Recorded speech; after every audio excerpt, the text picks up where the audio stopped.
Okay, today is Tuesday, May 15th, 2018. This is the Board of County Commissioners pre-agenda portion. And so we're going to go over today's agenda. We'll call the meeting to order at 2 p.m. this afternoon and ask Commissioner Edwards to conduct the Pledge of Allegiance. And then we'll move to approve the agenda and the board meeting minutes from May 8th. For today, we do have one presentation. It's Law Enforcement Recognition Week, and we're certainly proud to be able to have a proclamation for that. And I'll just ask Romero, anybody in the room, if there's any full law enforcement and what agencies are coming. Yeah, Commissioner, good morning. And yes, we have the Sheriff's Office as well as representatives from all the law enforcement agencies in the county this afternoon. So I do expect a large crowd, and that will be a great opportunity for you to celebrate law enforcement. Sure. All right. Any comments or questions? Nope. Anybody else? We've done this at least 3 times that I know of, so it's good to be able to do it again. So the item we have is for the public to address the board. Do you have anybody? I don't have anything in particular. All right. And how about county manager's update? Yes, I would like to provide you with an update. And this is related to on the past legislative session. There was a $550,000 awarded to the I-5 corridor. And there has been a couple of steps that we have taken as a group, as a region. And I'd like to give you an update as to what is it that we're going to do with that allocation. And anyways, I'll give you the details this afternoon. There's 2 main projects that we will be looking at. One will be the hydraulic analysis of the Nisqually River and how the Nisqually River could affect the I-5 replacement of that bridge. And also we're going to be looking as to what is it that we're going to do in terms of capacity modeling on the rest of the corridor from the Nisqually Road all the way down to Tumwater, exit 99. As you may be aware, if you travel I-5 north of the Nisqually River, there is a large project that is going on by adding capacity on I-5. Sure. So the consequences of those improvements will push the pinch point to the Nisqually River. And this allocation is just an attempt to start looking as to what is it that we need to do in Thurston County. But I'll give you more details after. Just to add to that, they've been advertising, well, not advertising, it's been reported in the news several times about the DDI, Diamond Divergent Interchange there at Lacey at Marvin, and that's going to be brilliant. It'll be a lot of fun. Yeah, there's that. Yeah, but we had a couple of citizens stop by. If you're caught in the traffic. Oh, it's going to be so cool. A couple of citizens that stopped by maybe 2 weeks ago. They're not necessarily in agreement with that approach. So with the DDI. I think it's going to be what I would call is when we start building runabouts. It's going to be it's exactly what it is. Yeah. Getting used to the new traffic flow, but I think from my point of view, I think is a low-cost, full alternative to deal with all the traffic related to that interchange. And it's safer, and just like the roundabouts, once people get used to it, they'll like it. The animation. I don't know about that. The animation looks far more confusing than it really is to navigate.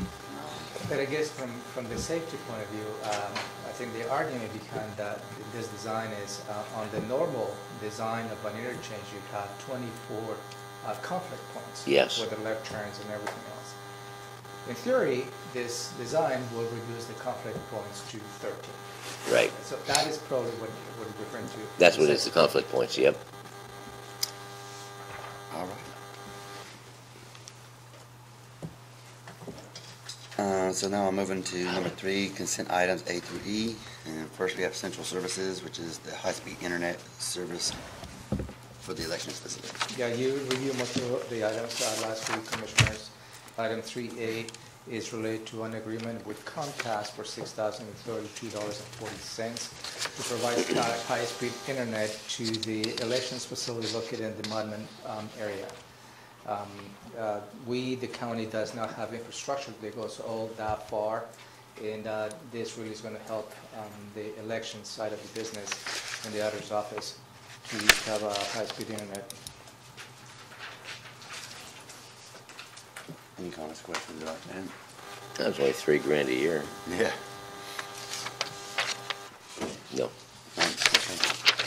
Moving on to 3B, which is the approval for work session summaries. And that is for 11 January, February 8th, February 14th, February 22nd, and February 28th. Any comments, questions? No?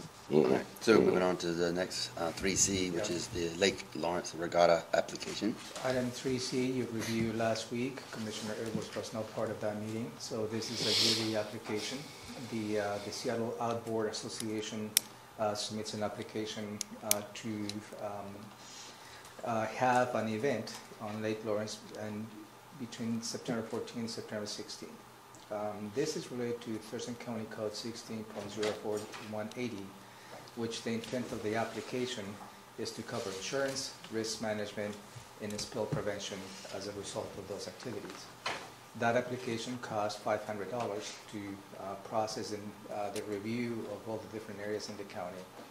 And aside from that, there is a contract also where 2 deputies will provide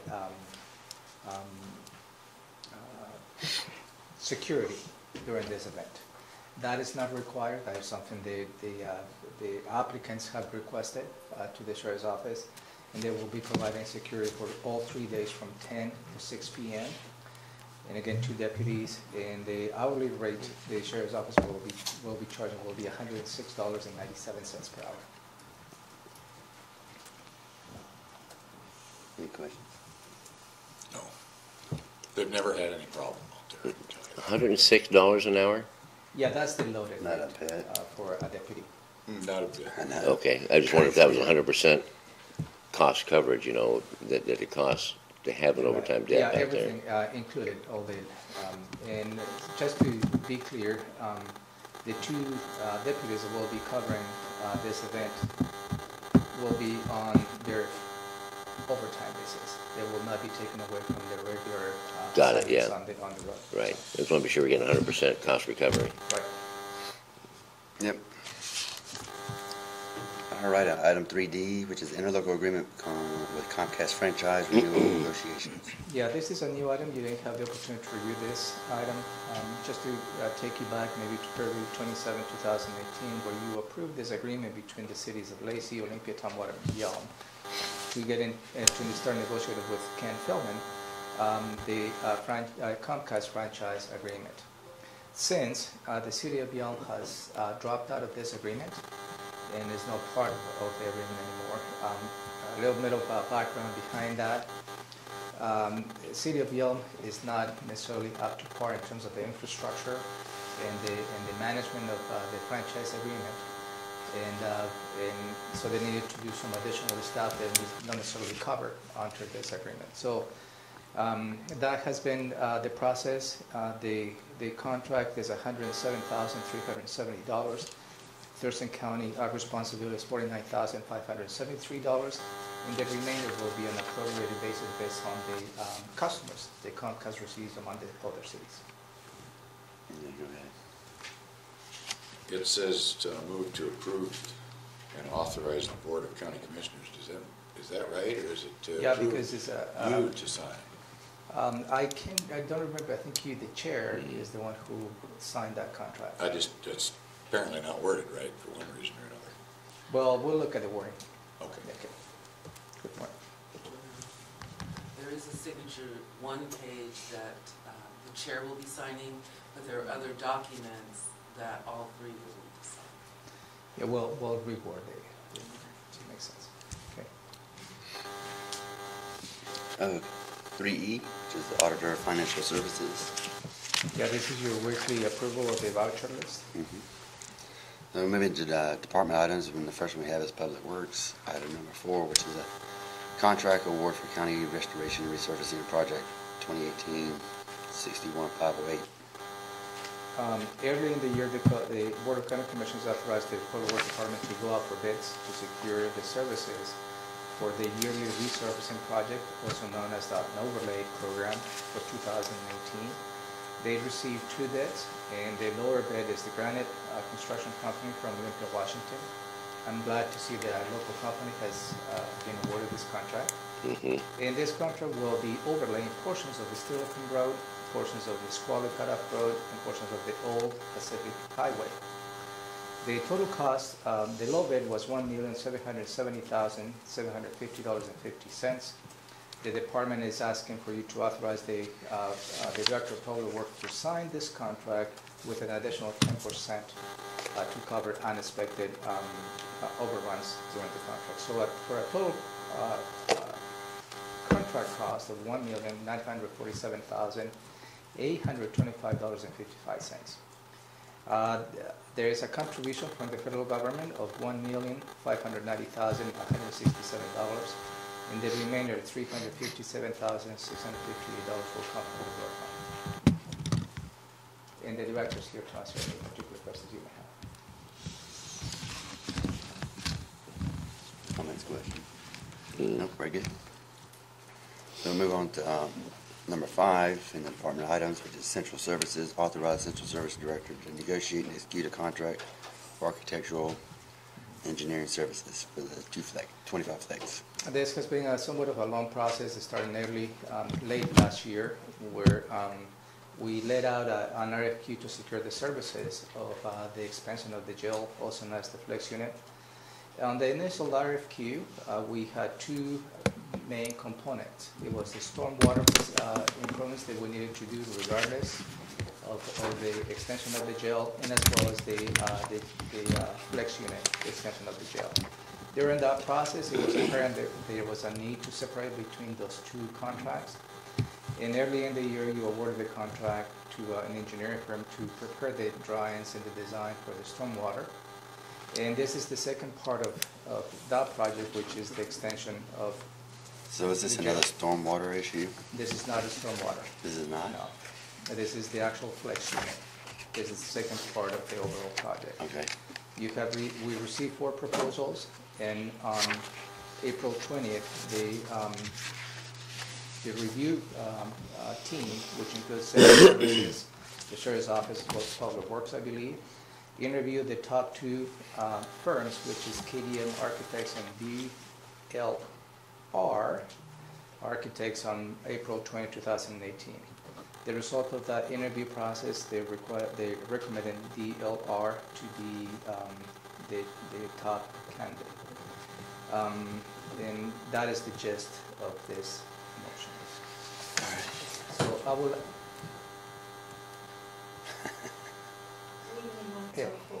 Yeah, I would like to probably hold, thank you, for your consideration until you have the opportunity to hear a proposal from the staff. Then perhaps maybe an opportunity to add a courtroom to the flex unit. Is that the REIT funding thing? Yeah. That we were Yeah. mentioning? There's some capacity with the REIT funding that perhaps you may consider adding a courtroom, and I believe that is really going to be a. Would one courtroom solve the problem that we've got over there? I don't think it will solve the problem, but I think certainly will put us in a good position to address 2 things: the overcrowding of the courtrooms here, as well as the transportation of inmates that come. It'll alleviate pressure anyway. If we did one, is there any chance that we might be able to do 2 because it might be cheaper to do 2 and give us a little better solution? Maybe when we have the opportunity to present this proposal to you, that might be a good conversation to have, whether it's 1 or 2 courtrooms, depending on the capacity that the REIT one could have. And are we including the judges in this particular discussion as we get going at these early stages? Last week, we have the Superior Court update, and I sort of introduced that idea that we will be presenting this to you to make a decision at some point. You better back up and come forward again. Yeah. So because even early in the process, when the flex unit was in the stages of being thought about, the Superior Court requested a courtroom at that time. And at that time, we didn't have the financial capacity to do it. I guess from my perspective, even so, I'd like to have them included in the discussion as early as possible. Yep. So if you concur, we can probably delay this item until maybe another week. Causes another problem. Timing? No. Maybe, Martin, can you come? Actually, two more problems. We went out to bid or solicit proposals based on a defined scope of work for design firms to submit their proposals to us. If we at this point now change that scope of work, it might force us to have to resolicit for the entire design process is the only factor. I'm not sure we would be able to change. Have we We might have to explore that with our attorneys, whether or not we can change that, if it's substantial enough that we would have to. Did any bids come in yet? Yes, that's why we're here. is that And we received have four we- proposals. We received 4 proposals to design the clutch unit expansion for approximately 20,000 square feet and 100 beds of high security. And we, after evaluating the written proposals, 2 were deemed to have met all the qualifications to go forward. 2 were then interviewed in late April. And after that full process, the highest scoring from DLR is named the apparent successful proposer. So that's where we're at in that solicitation process, based on that specific scope of work. Could you handle it through a change order on the contract? Potentially, yes. If Without- there's a change order, if we were to negotiate a change order after we enter into the agreement with the base facility, and get that early enough into that process, it shouldn't, it would neither delay the design process substantially, nor would it be too difficult, I think, for them to be able to make necessary adjustments in their planning. I think though that we should check with the attorneys, because if we go into this contract knowing Yeah. that we make a change, then I wonder what, if there's a legal. Exactly. 'Cause you started off with, we may have to open it up again, which means we may not have to. Exactly, we would need to, if this is the board's intent, then I just need to go back and vet that with our contracting specialists. For the second courtroom, but maybe just for one, we don't have to, or you're talking about just the one? Anything beyond the original, what we put The out on original the scope. street for them to bid on, yes. Okay. So this is the first time in 3.5, 4 years I've been here that we talked about having a courtroom in conjunction with the flex unit. We talked about the courtroom as far as the CSA room and some other things. And even then, my opinion, my perception is the courts were not amused with the CSA. I know it's a different structure. I would just venture to say that they wouldn't be entertaining this either. They absolutely need to be at the table, or we need to go see them.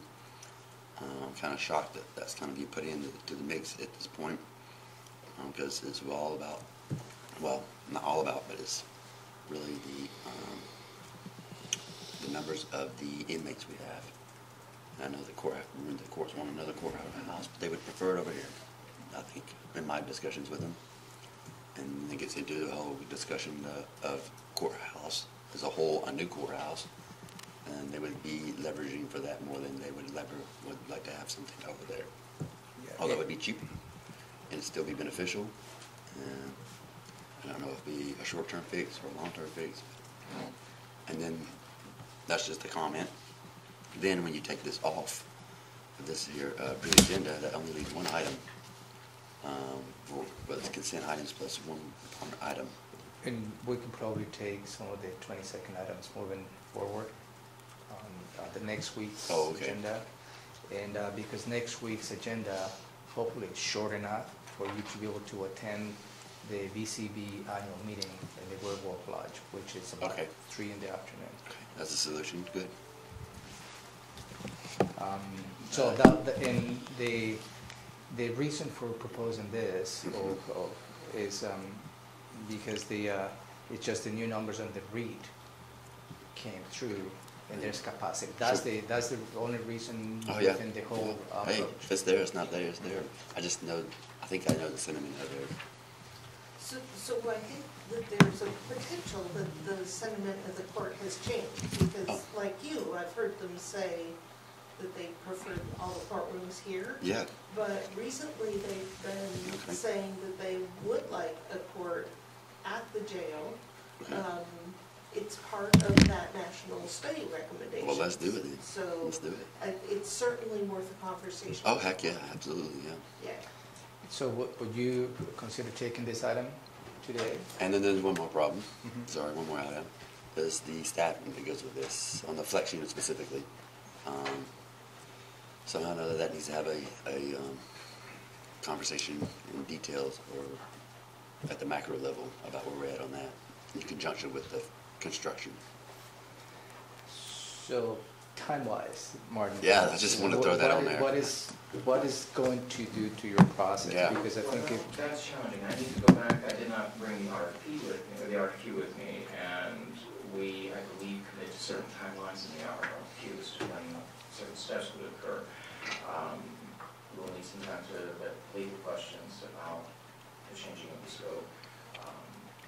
A suggestion that you may wish to consider is whether or not, since the location and all of the design work that's going to be associated with the facility expansion for the flex unit is behind the secured perimeter and within the original kind of design scope of the facility, whereas adding a courtroom will require consideration of different locations, a different part of the building would need to be modified because it needs to be able to interface with the public, also to provide secure access to the judges and others. We would be designing in two very different parts of the building, most likely. So it may be appropriate to treat that as a separate standalone design request and project. That's a consideration, rather than trying to. Are you talking about the work release area by any chance, that you might be on that side of the building versus the other side? We don't really know. This is still very new as a concept, and we have not had any real dialogue around what the space requirements would be or what the access requirements. We can speculate that it will require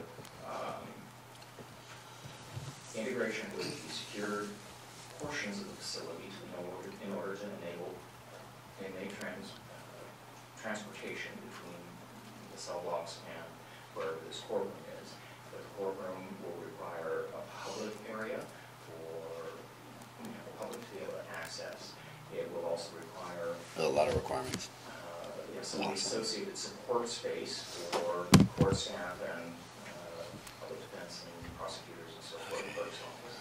And it will require a secured separate area for the judges and those staff to be able to access and enter and park and so forth. So there's a number of factors that would go into determining where we're going to locate this on the fabric of the current building. So I'd like to suggest that Martin and Romero and I take the next week to explore some preliminary questions here, contact the court, and see if this is feasible and what the next steps would be. I will reach out to Superior Court this week. In district. And district. And I would suggest that you get somebody from the sheriff's office on the correction side. I will reach out to those early discussions. Yeah. So, well, if the board give us a week, we'll come back with potential next steps. Yeah, week or whatever, 10 days, something like that, yeah. But where's the stormwater, I guess is the... So That is stormwater is moving along well. Yeah. We have There you reached go. agreement for the contract for site services with Skillings Company, thank you. And that contract is essentially now in place, it's been executed, and we are starting on the design work. Okay. You get it, ain't on a happy note. And the stormwater, Thank you for asking, because the stormwater work needs to happen regardless, yeah. So Right. that Okay. needs to happen. Yep. We're addressing issues with the existing stormwater system as well as bringing it up to full compliance with current code and regulatory requirements.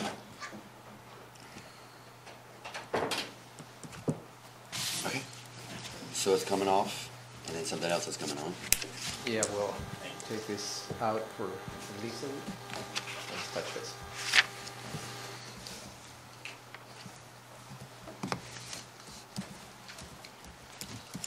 So county commissioners managed items, we'll go to that, it's number 6. And that concludes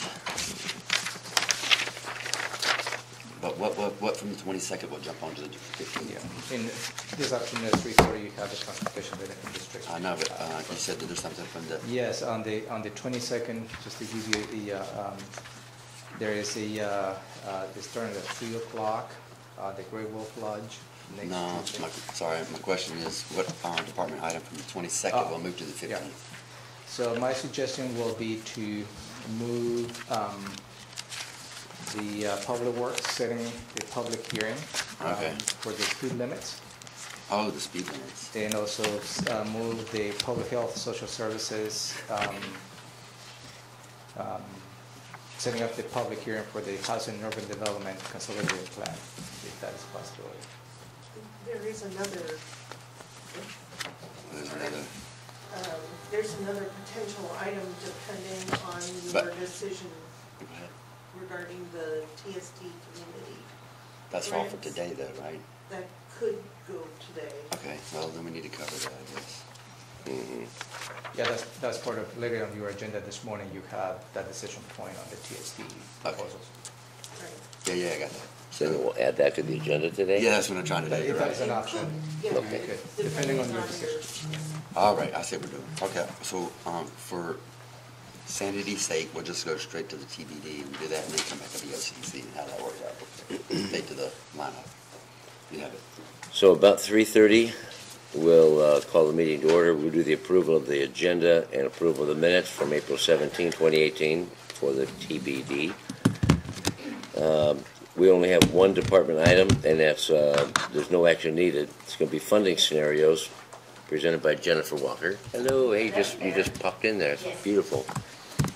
Go ahead, Jennifer. Tell us about that. So we're going to talk about, we talked at the last meeting about the why. We're going to add to that a little bit and talk about the focus on preserving one of our largest assets that the county has, which is our transportation system, and what we can do with, how we can generate revenue through the TBD, and then what are some of those items that we can do with it. So staff will go through and talk about specifics in terms of the different funding options. So a $20 car tab, and that would generate about 1.8 million. And then what we could do with that 1.8 million. So what are those things that aren't being done now that we can do if that were to be funded? And we'll talk a little bit about pavement condition, give you an example of why prevention is actually less expensive than moving forward with having to cure something that's failed.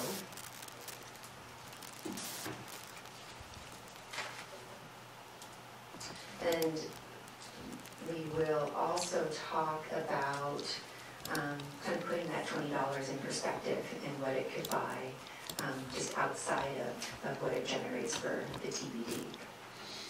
Okay. Now, how much time do you need for that? 20 minutes? It appears 20 minutes is all on here, but I don't know if that's sufficient time or not. I would think at the, depending on questions, but at the most, maybe 30 minutes at the most would be done. Okay. Yeah. And, yeah, go ahead, Gary, a question or comment? I have not had a chance to talk about this, but we're talking about the possibility of that raising 1.8 million.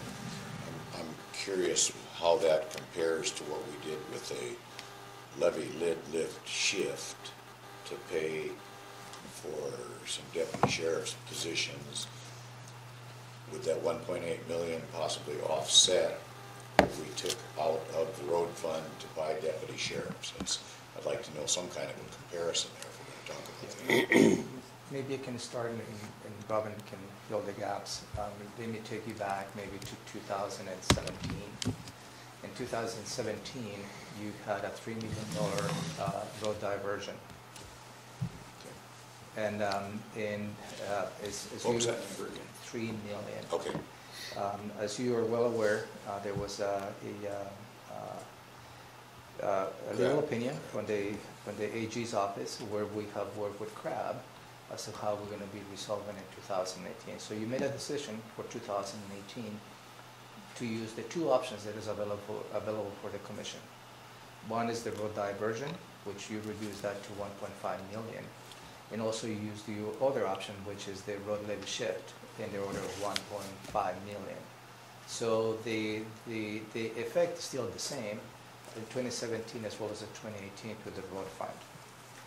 Moving forward, one of the options that you will maybe considering, and Robin briefly touched base on the budget modeling, is whether you would like to increase the road levy shift, perhaps to fund additional deputy sheriffs. And at that point is what this particular action will probably supplement. That's kind of what I'm looking for, how that could balance out. And Robin can probably give you more details on that. Is that going to be okay? Yeah. Anything? I want to assure the public that as we talk about this, there's no action today. This is just further discussion on the degradation of our infrastructure and the need for money or funding to improve our roads and bridges and such, and maintenance. Correct. Also understanding that a number of years ago, just locally, City of Olympia increased car tabs to $20, and then just a year or two ago, or maybe 2 years ago, increased it an additional $20, so that people living within the City of Olympia are paying $40 in addition to their car tabs. In addition to, the state has instituted creative ways of taxing more money on car tabs with vehicle weight and such, to the point now where Tim Iman again is developing an initiative to roll all those fees back, the car tab fees. So I don't want the rumor. I want to get ahead of this and stay ahead of the curve and not give the public in this county any indication that we're decided we're going with car tabs, that there are other options. We're investigating, we're researching, we're looking at all the options, but looking at the need versus what our capacity to maintain that need for their safety and such. Well, I think that that's the key. It's talking about the need, the why, the what aren't we getting done, what could we get done, and then laying out what are the different options that are available. And that is exactly what we will be doing, is just informing at this point. Okay, because this is going to be headline news for the rest of the year or so. In addition to your background, Commissioner, the cities of Lacey and City of Tumwater, they have also formed their own transportation benefit district.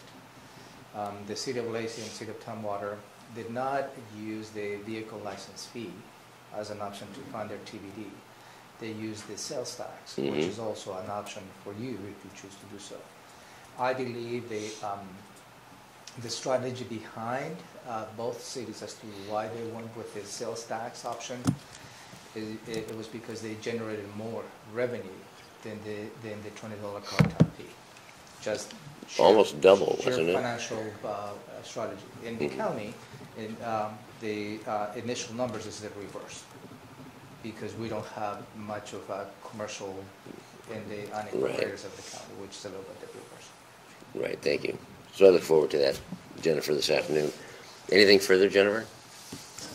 Anything further, commissioners? Robin, Romero, anything? Okay, then we're going to adjourn the meeting and move on.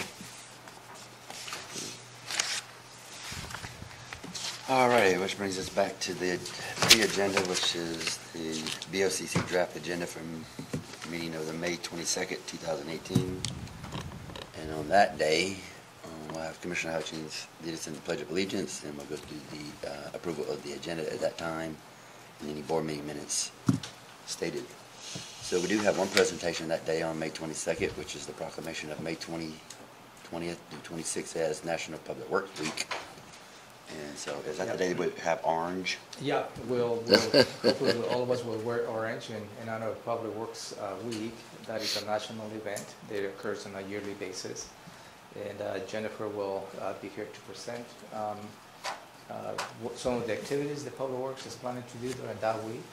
And I believe all of you are invited to some of those activities, one of which is the rodeo. That will be our OAD rodeo, where staff somewhat competes and using an equipment. And this is all safe, it's low risk. Just to give you an indication, one of our Public Works staff, and I think he was honored by you last year, went all the way to the national competition. Oh, wow. Mhm. And because that requires a great deal of skill. I was so It's impressed. complicated vehicle, so this is just the first step. I particularly am excited to participate, at least view that. How did he do in the Nationals, do you recall? Oh. Yes, he took first. So did he come back with a big belt buckle with a truck on it or something? Yes. Are you serious? Very. Oh, that's so cool. That's awesome. He'll have to bring it next Tuesday then. 22nd, I yeah. think that's his plan. Yeah. Oh, good. That was so impressive. Yeah. And there's just most of the counties go through this Yeah. competition. And the fall is the statewide competition. As a result of that competition, it goes to nationals next year. That's so fun. Thanks, Jennifer. I have to do it again this year. All right, so that's the proclamation we're going to do, and that'll be super fun. And then an opportunity for the public to address the board. We'll see how that works out. Then we go for county manager's update. Nothing at this point, but I will follow up with some issues.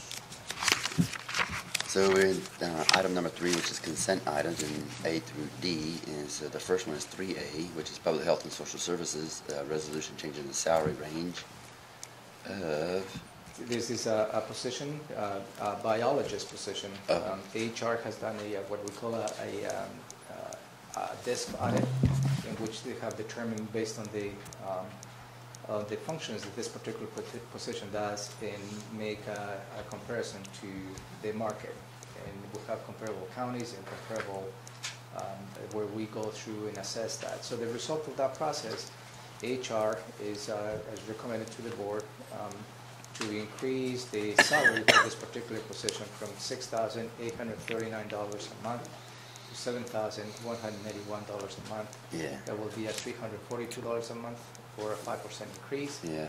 And that will be covered by the current budget allocation public health. Sure, but in this one, on 3A, it doesn't state the title of the position like it does in the past. Yeah. Thank you.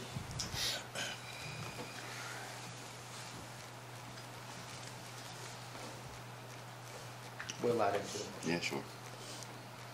Any questions about 3A? Nope. 3B, still Public Health and Social Services, resolution reclassifying this time position. There's another request for reclassifying an existing position. In this case, is the Education and Outreach Program Assistant to an Education and Outreach Specialist 1. This is related to provide support to the emergency preparedness, and this particular effort and program requires a high level of qualifications and skills.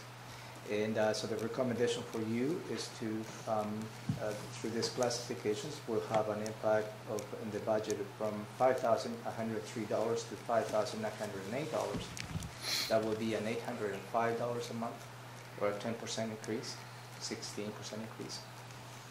And that will be covered on the current budget allocation without salary savings.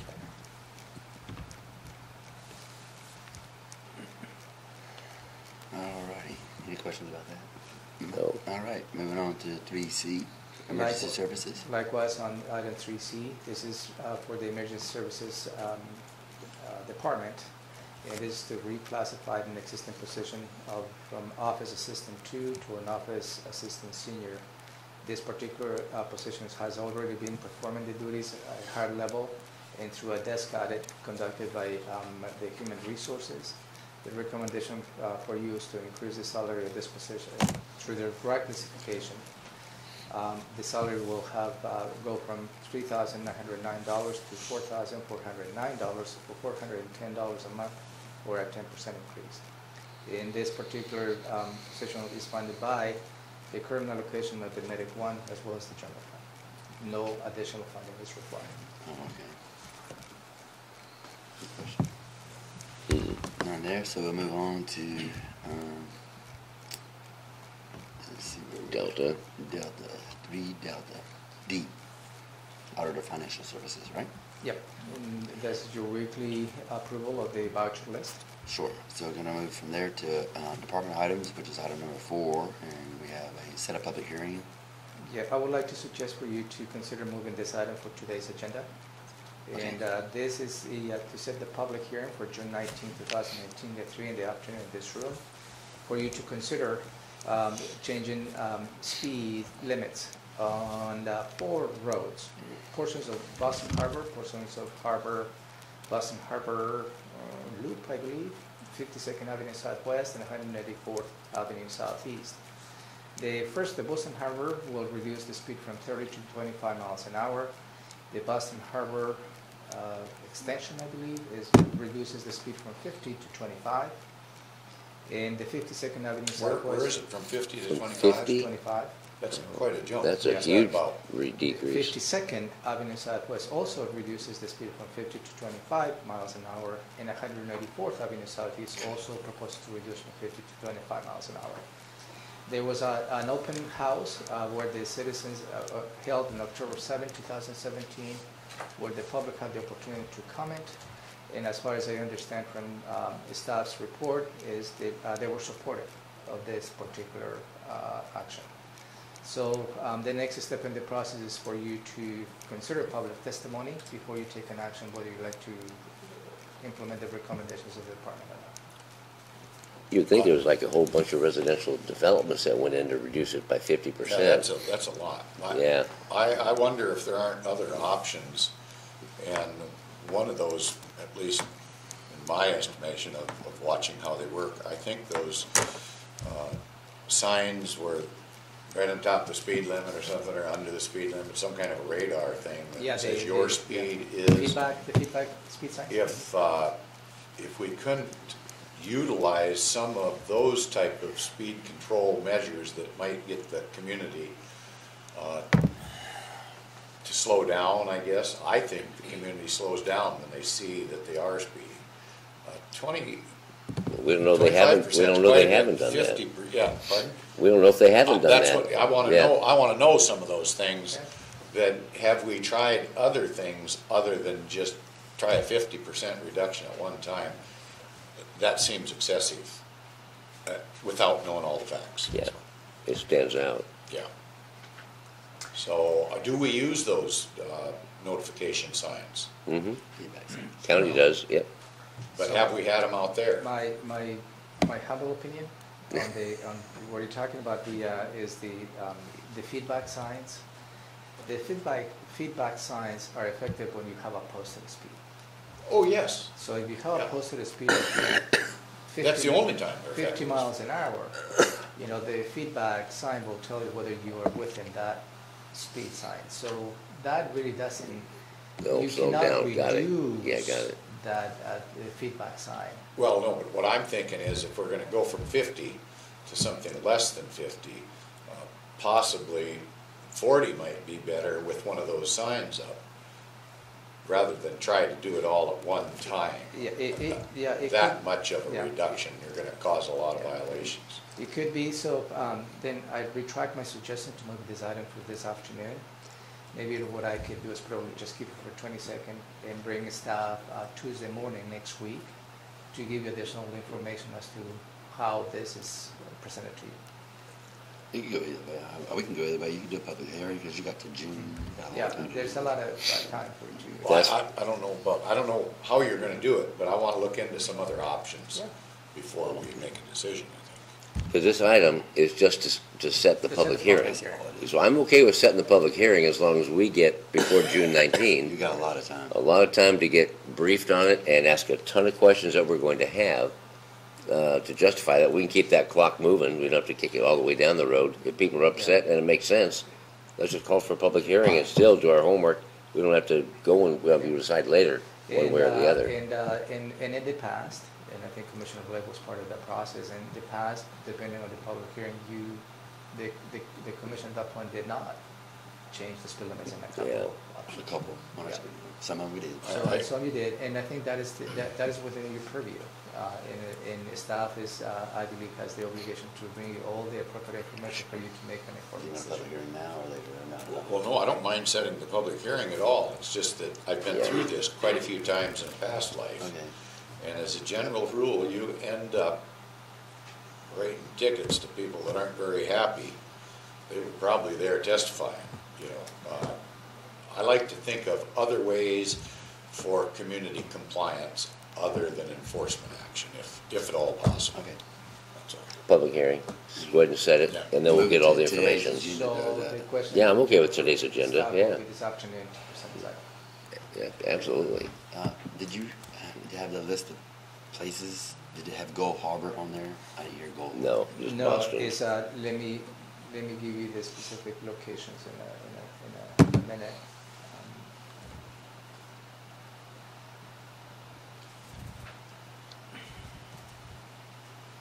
Okay, if not, Gull Harbor's not on there, that's fine. No, it's Boston Harbor Road, northeast is from Boston Harbor Extension Road to 73rd Avenue. Yeah. Northeast, that goes from 30 to 25. Sure. Boston Harbor Extension Road northeast from Dead End to Boston Harbor Northeast. Okay. That goes from 50 to 25. 52nd Avenue southwest from Dead End Road to Black Lake Belmore Road southwest. It's unposted, so which is a 50 mile an hour, reduce it to, or posted to 25 miles an hour. In 184th Avenue southeast, that goes from Yates Road southeast to SR 507. And there's again unposted, which is defaults to 50 miles an hour, and they're proposing to post it to 25 miles an hour. Okay, so can you move to today's agenda? Yeah, will do. Will the sheriff be notified about this coming up? Because They usually do. as a general rule, he doesn't have staff to do enforcement. That's why. Another discussion point. Yeah, that's another discussion we need to talk about. If we're gonna talk about this type of enforcement activity, we also need to talk about the ability to enforce the law. To actually do it. Which means you don't have the ability to enforce it currently. Yeah. Yeah, it's too fast, allegedly. Well, yeah, but I'm hoping So- that we've covered all these other bases. Yeah. So let's move right up to it. Okay, it'll be a lively discussion. So there we go. We're going to move that. And so the next item is number 5 on the department items, which is Public Health and Social Services. And this is an approval of an interlocal agreement between the City of Olympia for specialized recreation services. Yeah, this is an interlocal agreement with the City of Olympia to provide up to 370 hours of recreation programs for youth and adults with developmental disabilities. And this particular interlocal agreement goes from January 1st, 2018 through December 31st, 2020 at a cost of $13,720, which the City of Olympia reimbursed the county for those services entirely. I have some suggestions on the action, and we will change that action to be a little Thank more you. clear as to what that needs to be. Yeah, I'm trying to understand it. Yeah. So the intent is we're providing services, but they're going to reimburse us. Yeah, that is the intent. Yeah, they're hiring our labor. For up to 370 hours of recreation programs for youth and adult with disabilities, with Right. mental Right. disabilities. And so And- interlocal agreement with government, I'm sorry. No, go ahead. Go So what will our staff be doing? What will we be providing? Because we have, Margaret is here to Oh, give yay. the details of that. I think it'll coincide with things we're already doing. Yeah. I You hope. already have programs. This is not in addition to what we've been doing for the last 20 years. Okay. The quarterly brochure that we put out for day trips, monthly activities, weekly activities.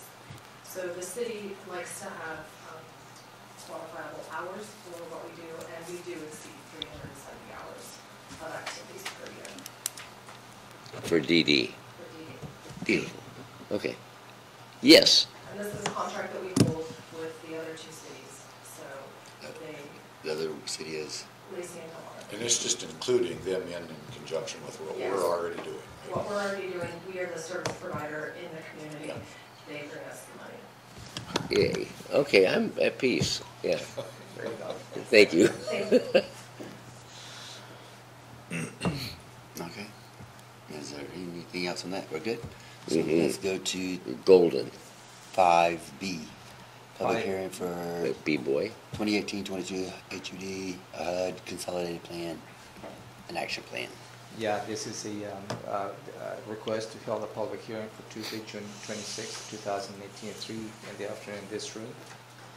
For you to hear public testimony related to the 2018-2022 Housing and Urban Development Consolidated Plan, National Plan.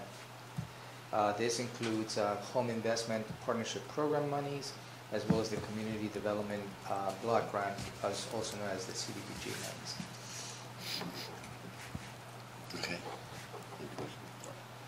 No. So, just for 2 seconds, this is the HUD. Right? Eventually, you're going to see a 5-year plan in this county that's coming this way. Shelley's not here, but it's ready to come. I don't know where it is in the lineup. It's Right now, gotta- the it's- five-year plan is being reviewed again by the city's one last review, I Oh think. my God. And hopefully we'll get to the point of finalizing that plan, because the cities have already reviewed that, and hopefully will be final comments. That's my So understanding. my point is don't get it mixed up. And then there's another plan, the comprehensive plan coming out of it. There's 3 different plans. All right.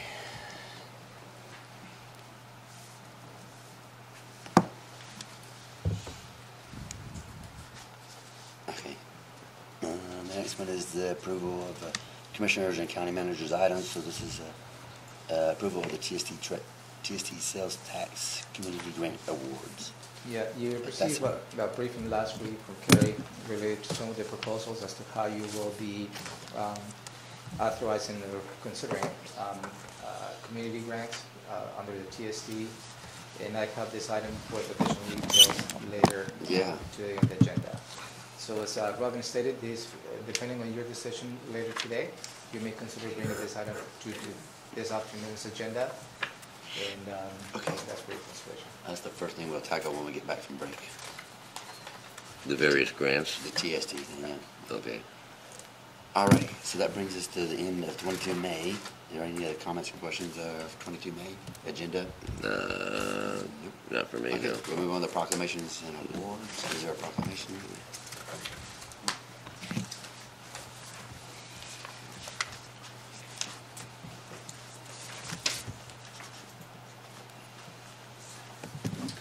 I do not have any additional proclamations for your review at this time.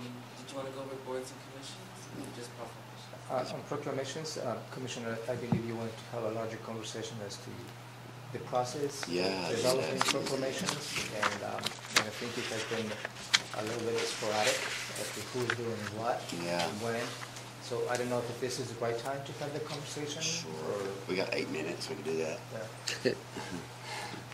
To me, I'll just set the framework. Departments or electeds, offices, if you want to call it that, write up the proclamation if it's going to be given. And I would say hopefully with 100%, with no corrections. And then it comes to the commissioner's office for, I say a minor review, nothing grand. Sometimes just to look over, sometimes make sure spellings or better words, but nothing in terms of a rewrite. And that's the whole problem, is that most of the proclamations come here and there are rewrites. And some of them are half of the page, and sometimes it's the whole page with some of the facts and figures that need to go in there, so it doesn't look like there's a thoroughness of the system, if you will, starting from the start point to here in reviews in place to make sure all within a timeline that meet, say, 3-4 weeks out, so that it doesn't bog down the system, because we want to have the proclamations, but we don't want to be such a hindrance to the other 1,000 things that we're doing, we as a whole. So I don't know, is there any comment on that, and who does what, when, how, and why? So Yeah, I think it's an opportunity to consolidate the process and achieve some.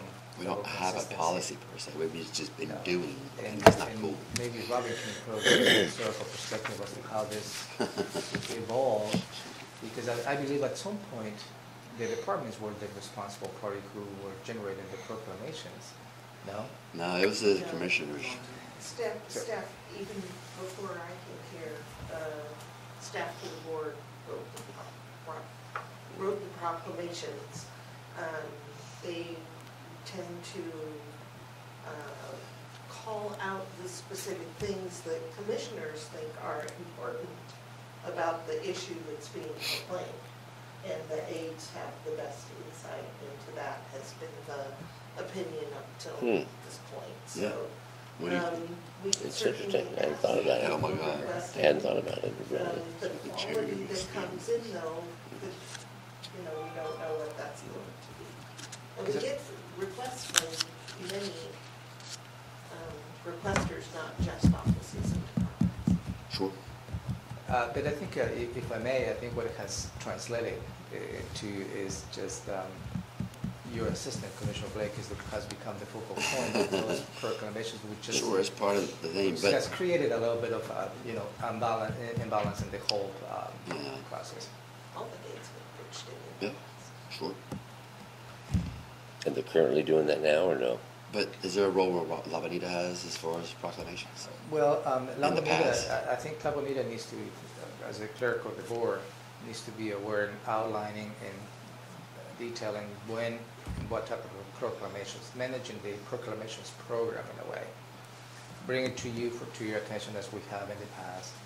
In this upcoming month, in the past you have raised those proclamations, whether you like to do that or not. That should be probably her role. And then in making sure that at the end the proclamation is signed, sealed, and ready for you to proclaim. Yeah, okay. I also receive emails from outside, like the intercity transit, bicycle union, certain prostate cancer. Mr. Donaldson has submitted via email some proclamations. I don't get them a lot anymore, but that's how some of them are coming too.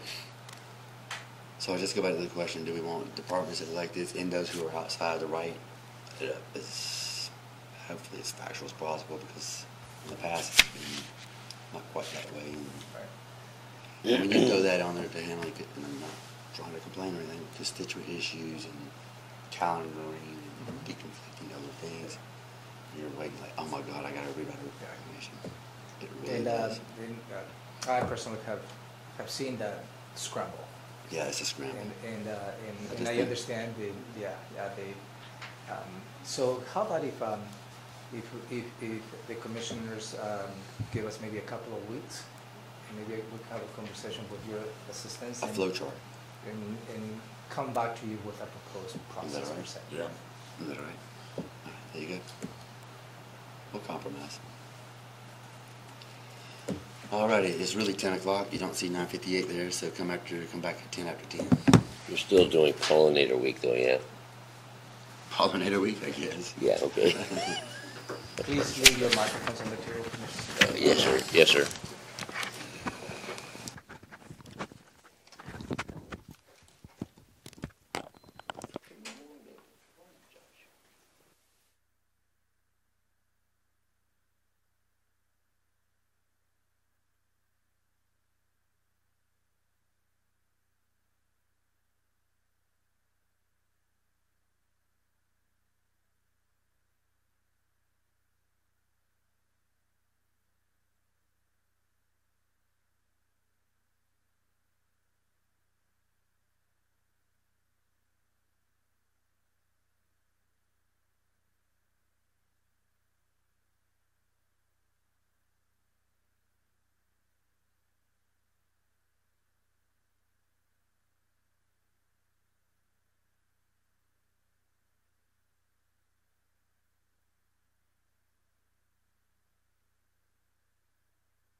Thurston.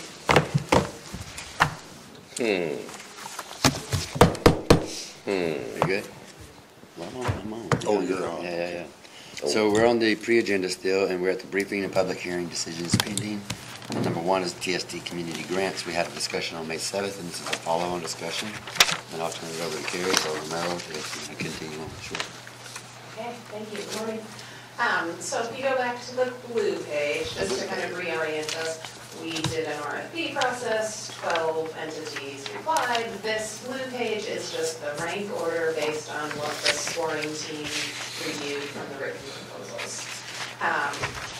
If we then turn to the orange page, this was option one. This is the preferred proposal from the review team, and we got a little bit hung up here last time on, it was a little bit complicated, so we will try again. Basically, this proposal funds the top 5 scoring proposals through a couple different mechanisms. It uses the $250,000 that you've already allocated for community grants, and then it would fund a couple other entities by increasing allocations to offices and departments or the VHO that already receive funding to partner with those agencies. So this one puts a little bit more money in, funds more entities, but uses kind of 2 vehicles to do it, the community grants and the regular budget process. For the second set, who are getting funded outside the community grants, that then sort of shifts them over from being a community grant program into being a program that is built into the TST base budget and can request that funding on an ongoing basis. Is that making sense? Kinda, yeah. I'm just stuck somewhere else. I'm trying to get off my stickiness here, my sticky note in my head, and pay attention. Okay. So just to further clarify why, for example, CYS asked for $50,000 and the recommended funding level is only half of that, that's because they only need a half year of funding to get through to when they be built into the ongoing budget. Oh, so they already have funding for that program from TS3T through June of this year. As of next year, they'd be built into the base TST budget, so this would just get them through to continue the service for the second half of this year. If that part is making sense, I could then explain Northwest Resources, which is a little bit of a special case. I have a question. So you're talking about option 1. Correct. Okay, you give them 50% because of the 6-month deal, and then they get built in. But how does that apply to YWCA that gets 100% funding? So they would stay as a community grant, where the TST office holds the contract directly. They wouldn't be getting built into the base budget. The rationale for the 2 other agencies is because there's already an existing relationship between, in the case of CYS, between the VHO and CYS, who is bringing other funding into this program. And for Heart Strides, between Juvenile Court and Heart Strides, Juvenile Court is the referring entity to this program. So there's sort of a business case for putting it with those agencies. For the YW, there's really not that business case, or for Monarch or CCS. Those would stay as 1-year community grants. And that option 1 includes the $81,560 increase. Yes. Should we talk about the Northwest Resources part? So I think Northwest Resources is a little bit of a special case in a couple ways. I think, Commissioner Blake, you may have been asking, why are we kind of skipping over some folks to get to Northwest Resources when they weren't ranked as highly? And so a couple answers to that. So this was a little bit of a square peg in a round hole for them to ask for community grant funding. They already received TST funding through the BHO. They have sort of made it known that they exhaust that funding. There's this huge need for housing, and because of the biennial budget process, we had said to them, hey, you need to wait until the new budget. And they being proactive, taking initiative, seeing a huge need, said, we don't want to wait for the biennial budget process. We're going to respond to this RFP right now. So it's a little bit, doesn't really fit with the community grants because they're already not a community grant agency. But I think the review team felt that they are right, that there is a huge need, and the money they're asking for is all direct service, rental assistance, and transportation assistance. They already have a position funded, so there's no admin, there's no staffing, it's just all 100% dollars to house folks in clean and sober housing. Yeah, 3 questions now. In your estimation, running the program, is this what we ought to do? This is my recommendation, along with the rest of the review panel, yes, which did include Shelley and the DHO Sure, and sure.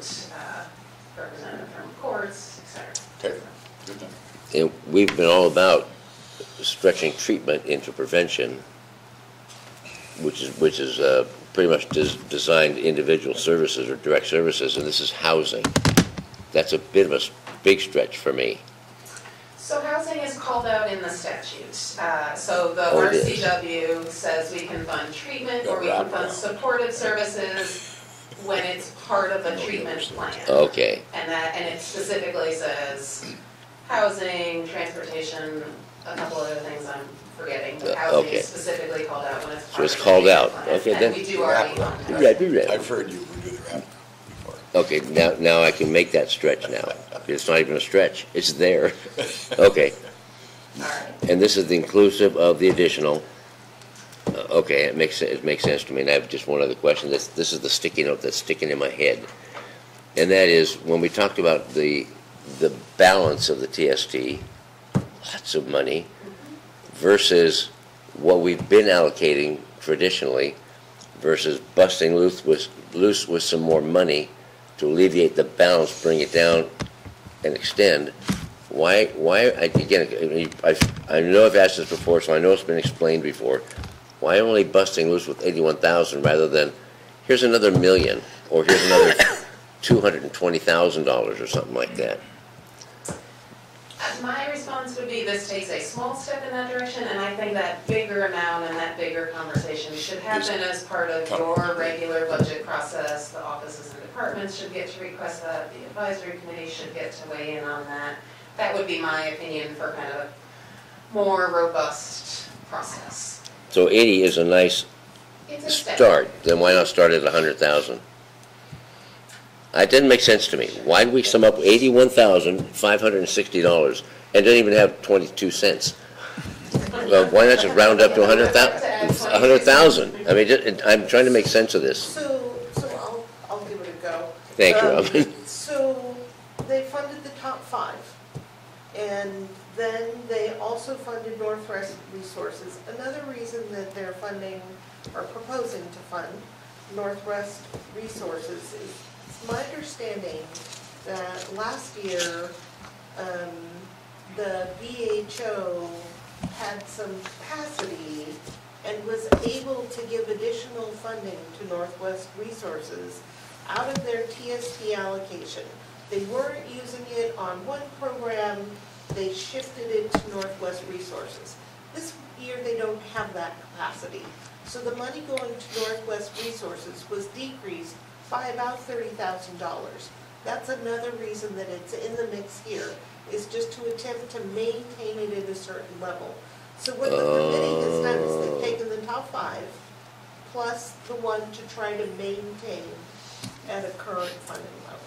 So rather than parallel park, we've backed in. So rather than, here's 100,000 extra, spend it or allocate it, what we did was, let's fund one other RFP or nonprofit and just increased it by 81. So we just, Right. let's increase it and see what the difference is, rather than here's another infusion of money. Based on the money, they made a recommendation based on the programs, and it just happened to be $81,000. You could certainly expand that more if you should choose to add some or all of any of these additional ones. Or fund the top 5 or 6 the five, or the four rather, top five four, plus yeah. plus Northwest Resources at 100%, and say, okay, that's the small step. So again, you are, even though it looks like you're only approving half, it's because it's only for half the year. The proposal is not to cut the funding for any of these programs Okay. in half, and that's where this odd little timeline comes in. And that's why, and then, so the funding then for juvenile kicks in the other half? The funding in the biennial budget process kicks in the full amount Yeah. beginning in 2019. 2019, An extension for 6 months, not for 12. okay. They're already under contract through June of this year. That's already been decided and done. So this is just filling that period between July 1st of this year and the end of this year, when it would shift over, presuming you approve it, to the regular budget process. Okay, and option one is your preferred option, Correct. and the Yes. advisory board's Yes. recommended, okay. I'm there now. May I ask one other question? This is not about process, it's not about, well, it's kind of about why. I'm just looking at specifically number 6 was tied with North Thurston Public Schools and Together. And why, can you explain kind of why they were next, or received, why they didn't make the cut, if that makes sense? Both of them? Both of them, yeah. More one than the other, but might as well include both, it's a tie. I mean, we chose to go with the top 5 and just, are you asking why their scores didn't rise to that level? Yeah, because apparently the application didn't meet the need high enough, and I'm just wondering why. Right, so I think there was some feedback on both of those applications. The feedback on North Thurston, they hadn't, I think, it was a good proposal, and I think some of the committee felt it didn't make the case that this was, basically they're already funding this through district funds, and it didn't make the case that this was really filling a gap or a need or expanding services. It felt a little bit like backfilling for school district funds, and I think the committee didn't feel that that was as compelling a case. Okay. And then for Together, some of the feedback was that it was a little heavy on the kind of coordination and orchestration of services as opposed to the direct provision of services. Does that mean more admin and personnel costs than direct services or recipients? Yeah, I wouldn't call it admin, but the word people kept coming back to was it was all about coordinating all the other players as opposed to being a real value add, was the feedback from the committee. And From again, the both were advisory well-written committee? proposals Okay. serving, a need, so. Okay, thank you. I wouldn't knock any of these proposals, that was just why they didn't score. Okay, thank you, Carrie. Together didn't score as high as they were requesting funding for similar or the same services from other funding sources. All right, that makes sense, thank you. Anything else, Gary? So Northwest Resources did not want to, I'm just my words, I don't know what, you mentioned they didn't want to move toward a biennium budget process. Can you elaborate a little bit on that? So they didn't want, they, again, being proactive, they had asked last year, can we increase our allocation? It's going to go down next year because of this shifting thing that Robin described. And this is a challenge of a biennial budget process. If you guys don't want to be always constantly responding to budget processes, I think staff is being asked to sort of hold the line and say, no, the time for that is summer 2018. This is exactly why I'm bringing it up. And so and this I think is sort of credit to them seeing the need and being proactive. They're saying, well, we see this opening over here, we're going to respond through the community grants, which they are absolutely eligible to do, but it sort of set up this sort of, again, I'd say square peg in a round hole since they already sit in the regular process. Does that make sense? Oh, they took advantage of the money. Right. And a good way. They responded to an Sure. RFP, yes. But I would want to move on. the whole system to move on biennium. If I had my wish, I'd rather, I get it, it takes So, time. yeah, the PHO needs to come forward with this request. Oh, okay.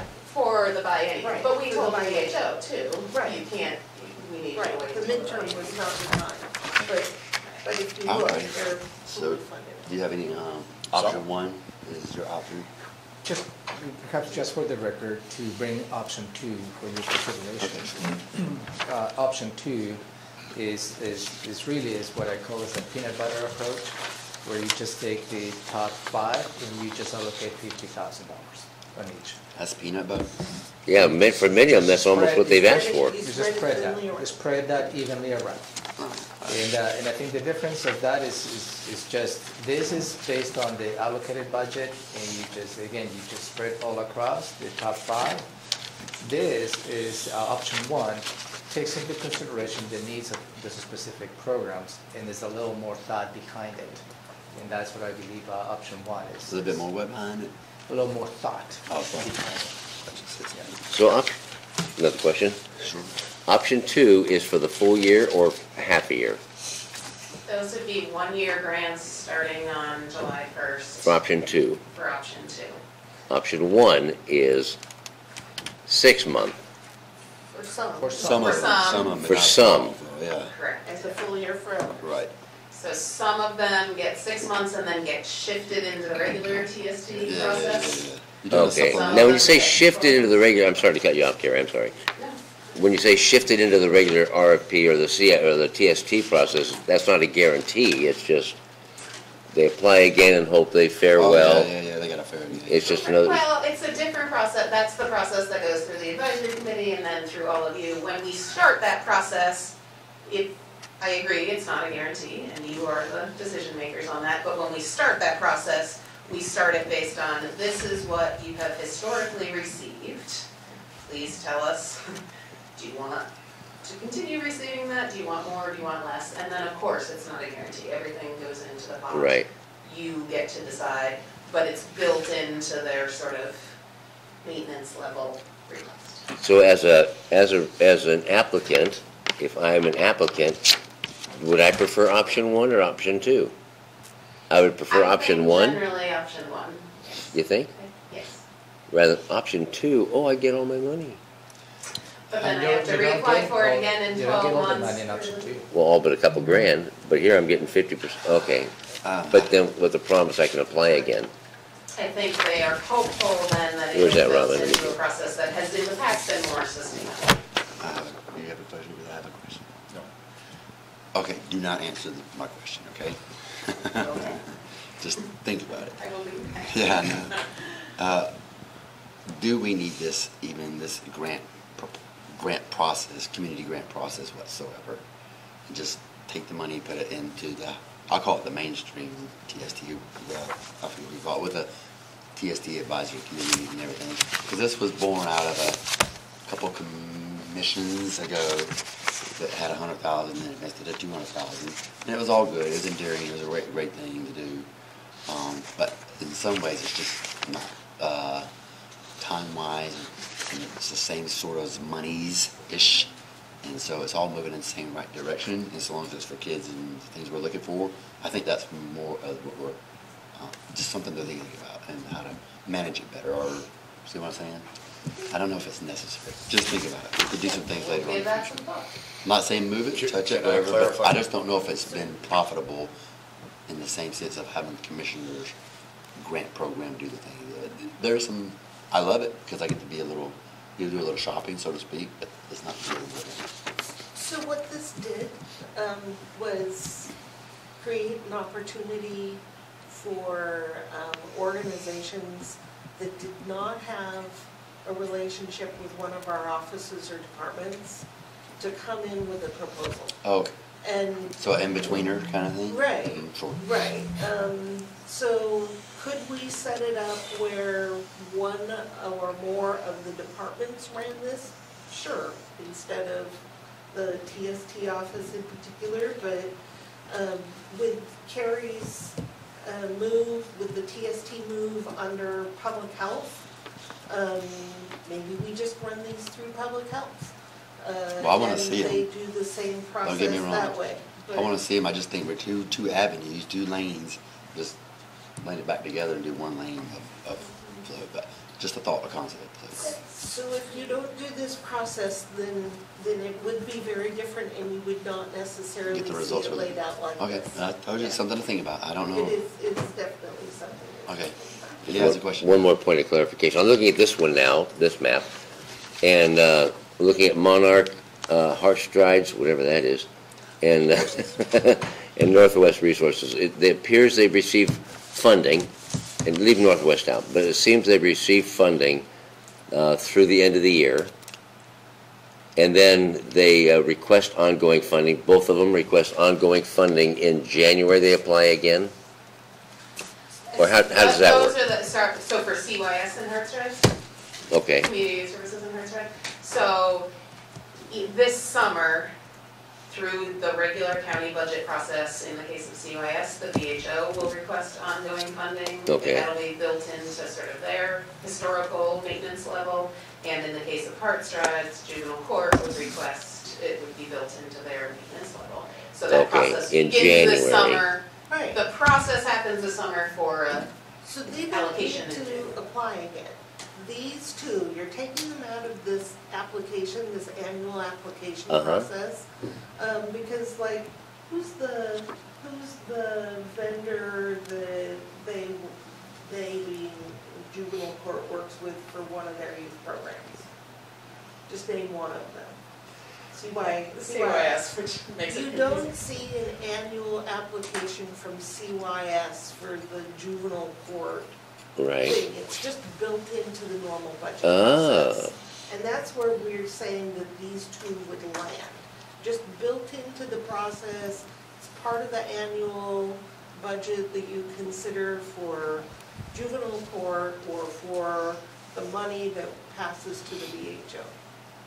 So we fund them for 6 months, then it just slides over into That's the right. juvenile, and Right. then it's like taken care of, and That's right. I'm done. That's why they would Thank prefer option one. Again, assuming nothing, you still have to go through those. And you've probably said that 4 times to me now. 5. 5. So what is the pleasure of the board, option one or option two? Someone.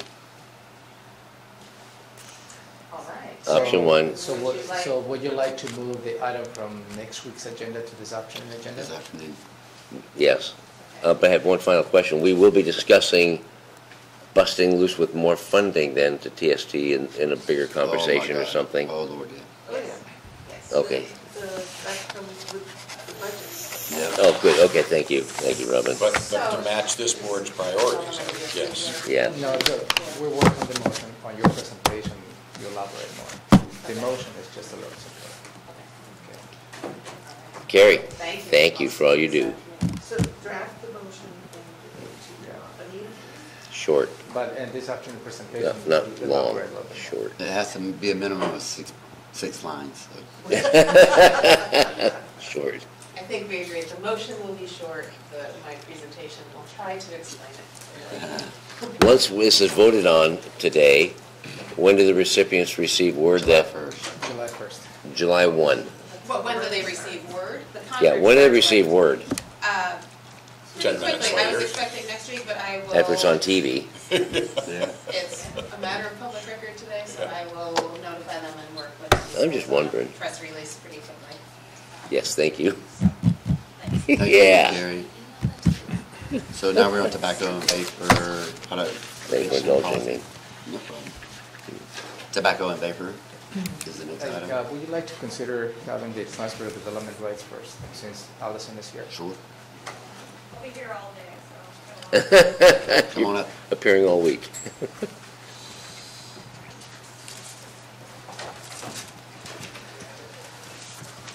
All righty. This is a briefing that you received by request from Allison last week related to a property which is 64 acres, where the property owner has requested to sell the development rights. And so here you are. Yep, so just to come back around to it, this is a landowner who has applied to participate in our transfer development rights program, and they want to certify the development rights on their property, which is down in the southwest corner of the county.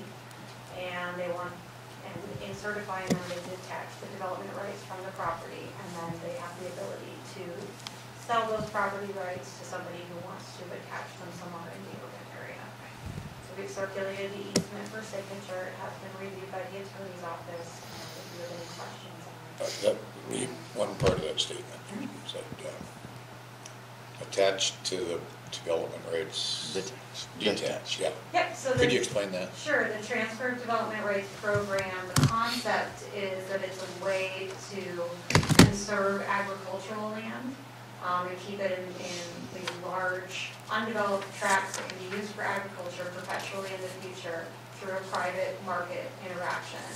And so there's several steps to the process. The landowner has to come into the county and get their development rights. It's a rural landowner who the land needs to be zoned long-term agriculture, and then we review it under the criteria and certify that they have development rights that are attached to the land that they can then detach. So when they certify them, we're saying you have these development rights, and we give them actual certificates, and so they can't be reapplied to that land. How binding are the certificates? They're binding. You couldn't come in and. In perpetuity? Mm-hmm. Yep. And how big of a lot are we talking about? 64 acres. 64 acres, yeah. Mm-hmm. And this is a common thing? Because I have 3 or 4 people have asked me this. We have the program. I wouldn't say that it's used extensively. Okay. What's the benefit to the citizen? So the benefit, there are several benefits to the citizen. For the individual landowner, the idea is that you can, for the countywide, the benefit is that we have a process for conserving agricultural land for perpetuity in a way that that creates some financial incentives for that landowner.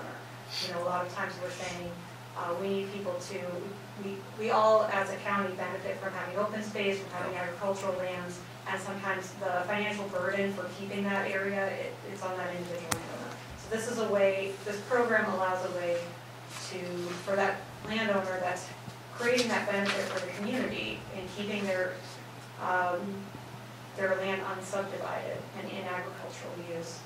They can sell these development rights, and then in other zones. Wait a minute, yep. They can sell their So hold on a development. second. Confirm that this is a citizen-initiated request. The landowner, To have the county. they came to us to Yeah, do this. but I'm trying to figure out what the So benefit the other is to part the of it- citizen that requests this thing. So the other part of it is that in other zones in the county and in the cities where we want higher density development, somebody who wants to develop in certain zones can come and purchase, can contract with that landowner and purchase that development right and apply it to a development to get a higher unit of density. Okay, so say they're you're selling, in they're say you're selling in the city of development, right? Olympia, Say you're in the city of Olympia in the R4 to 8 zone, and you want to do 8 units on your acre. In order to get that top amount, and there are several zones in Lacey, in Grand Mound, different areas. In order to get that highest density, you have to come with an extra development right that you purchased through the Transfer of Development Rights Program. And who can you buy that from? From Just- any of the landowners who have certified their development rights and have them available to And sell. how many have done that? 3. And how many acres? Number 3. Altogether, Mm-hmm. Just a big number. Just roughly, it's a couple hundred acres okay. Under the TDR program. under the Transfer of Development Rights Program. So this is similar to mitigation, like what we're doing with the gopher or something? No, not really. I mean, it's similar in a very, very broad sense, Yeah. but this is a private interaction. We, the county, we certify the process and they have to record them with us, but it's a private market interaction. Why can't the private individual do it him or herself and not have the They can. county involved in Well, terms of because of the development rights? property interaction, that's why that's why we have the certification. In order to, so when you have a property, right, we talked about this when I came before, it's this bundle of sticks analogy, right? Yeah, You've sure. got rights to the land, and you have rights to what's under the land, and you have other rights that are associated with it. Yeah. And so if you want to pull that apart and say, okay, this stick is part of my bundle, but I want it to be treated independently, Yeah. there's just an independent process to certify that. Right, so the role of the county is just to ensure that individuals' desires not to ever have it developed, and you'll back it up, but not you personally, Well, the county. well, what if, okay, so the reason that the county needs to be involved is so they Yeah. say we were not involved at all, and they sold their development rights, and then the next person, they sold the land, and then the next person came in and they wanted to develop it. We wouldn't have So- a record that the development rights have been taken off that property and applied somewhere else. I heard you said there's a legal review, but what is the liability with the county involved in doing this? And I'll use the word protecting, that certification of that. And I might not be using the right word, protecting there, but put me in my spot. I mean, and that's why we have binding documents for it. So that somebody, that that landowner sells the property to someone else, it's recorded on the property, so when they read their title, it's recorded on the property that the development rights have been detached from the Oh, property. okay. Is this a Can I- miniature McLean thing, similar where they, you know, the McLean issue? I'm not in total Okay. detail, Okay. so it's kind of a unique program. Yeah, It's not, yeah, yeah. it's not going to be an exact analogy for any of the other Yeah, programs. In a sense, the easement is recorded onto the property. Yeah, yeah, In sure. a sense, yeah. It's a blemish on them. Yeah, because there is on the McLean's, there was an acre, an easement. 1.8 acres. Right, it was recorded against the property, so in essence, yes, That's it what I'm is thinking, similar. yeah. Because this But easement. the sense of the McLeans are asking the government to Right. monitor that. Yeah, and in now this we're case, doing you know, you put that easement in that not lien, you record that easement on Yeah. the property, so. All right.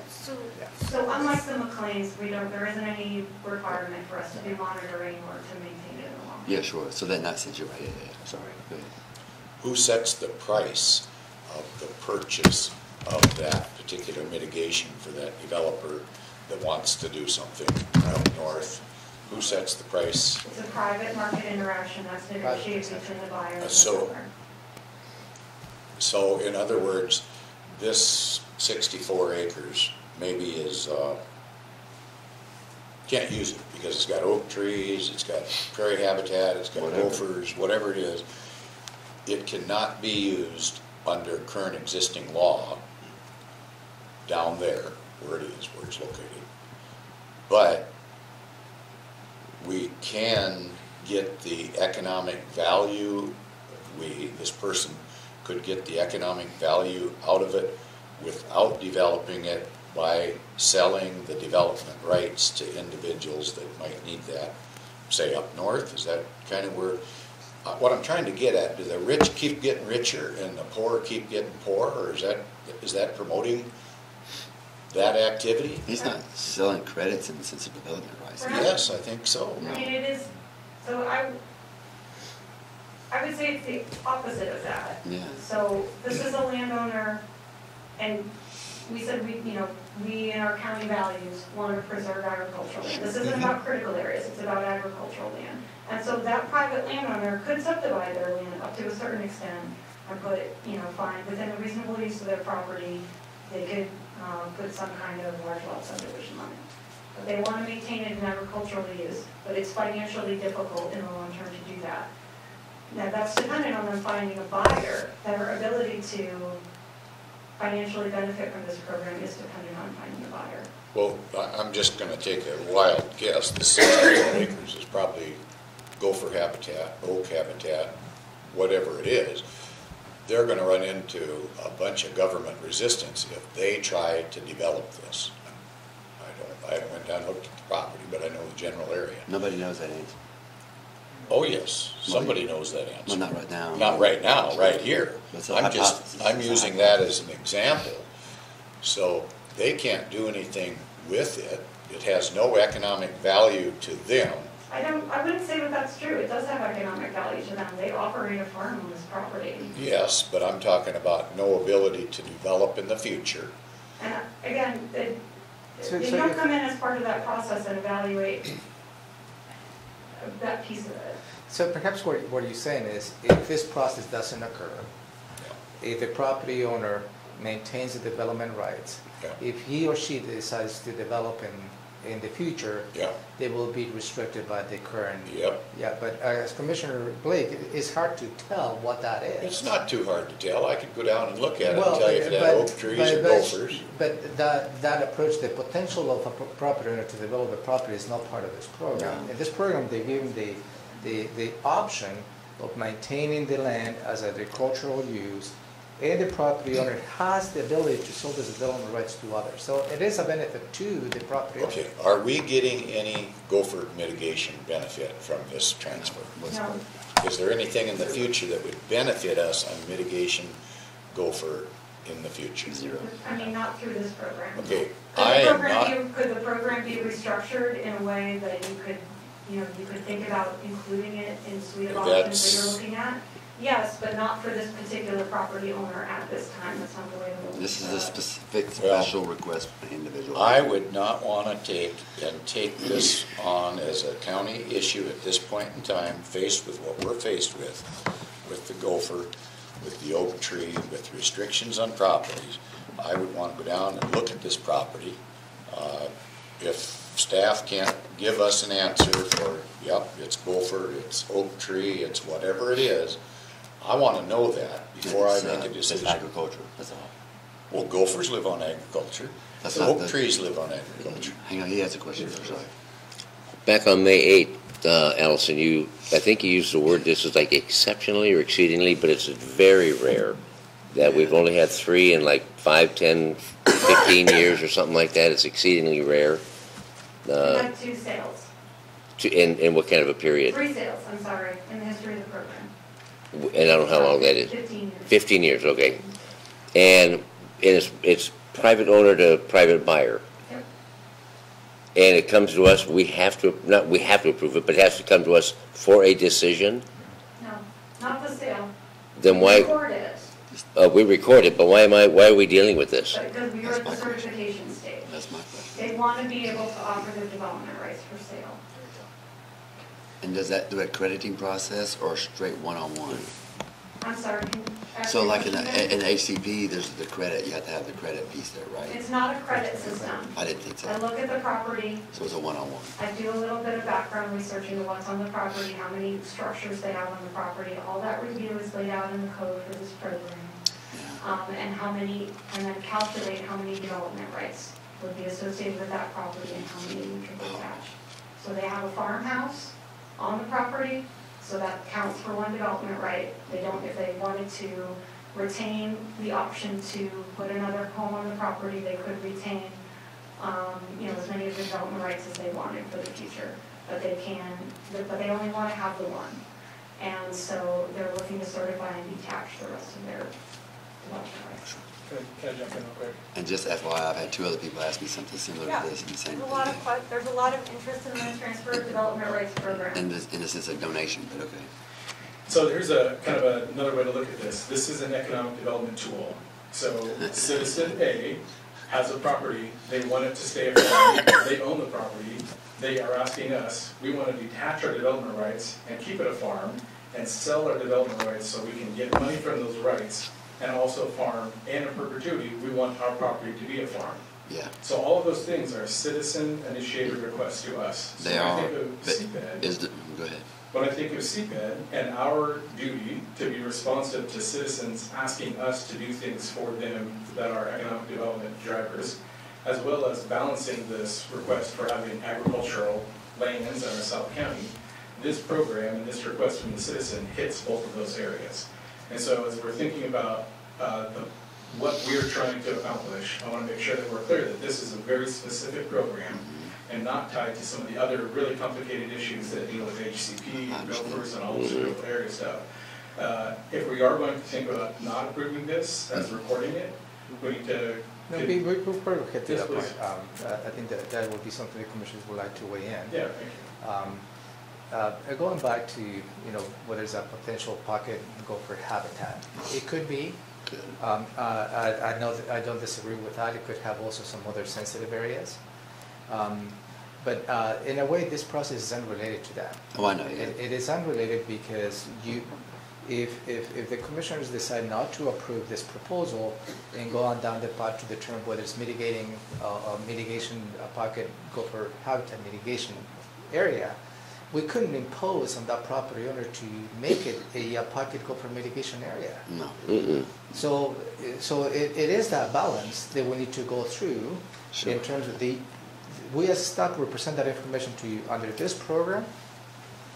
They preserve the agricultural use on this land, and you'll give the property owner the option. Yeah. So, if we were to hypothetically approve this, are we not picking and choosing in the sense That's where I was going. of a particular individual, giving them the development rights, be it credited or not credited, and then that allowing the conditions to be set for them to benefit greatly from the county by picking and choosing? You're not picking and choosing. These people came to us. This is an application. Anyone who meets the criteria of the Transfer Development Rights Program can come in and apply. So then if we do this, we've already set a precedence by doing 3 others in some way. And now is this number 4? This would be the 4th person who is certified. Sure. Okay. Could you give us the other 3 examples? What were those examples? Where were they located and what took place? Sorry. Did they stay on the tax rolls? Do they continue to pay taxes to county government at the same rate that they're paying taxes today? Or, because it's probably an open space or ag or something like that, so it might stay the same. I don't know. There's a lot of things I want to kind of understand before, because the picking winners or losers is, yes, I realize we are not picking, they're coming to us, but we're creating winners or losers. Could we take 150 properties just like it and do the same thing and let everybody have development rights? Yeah. And here's where I'm going with that.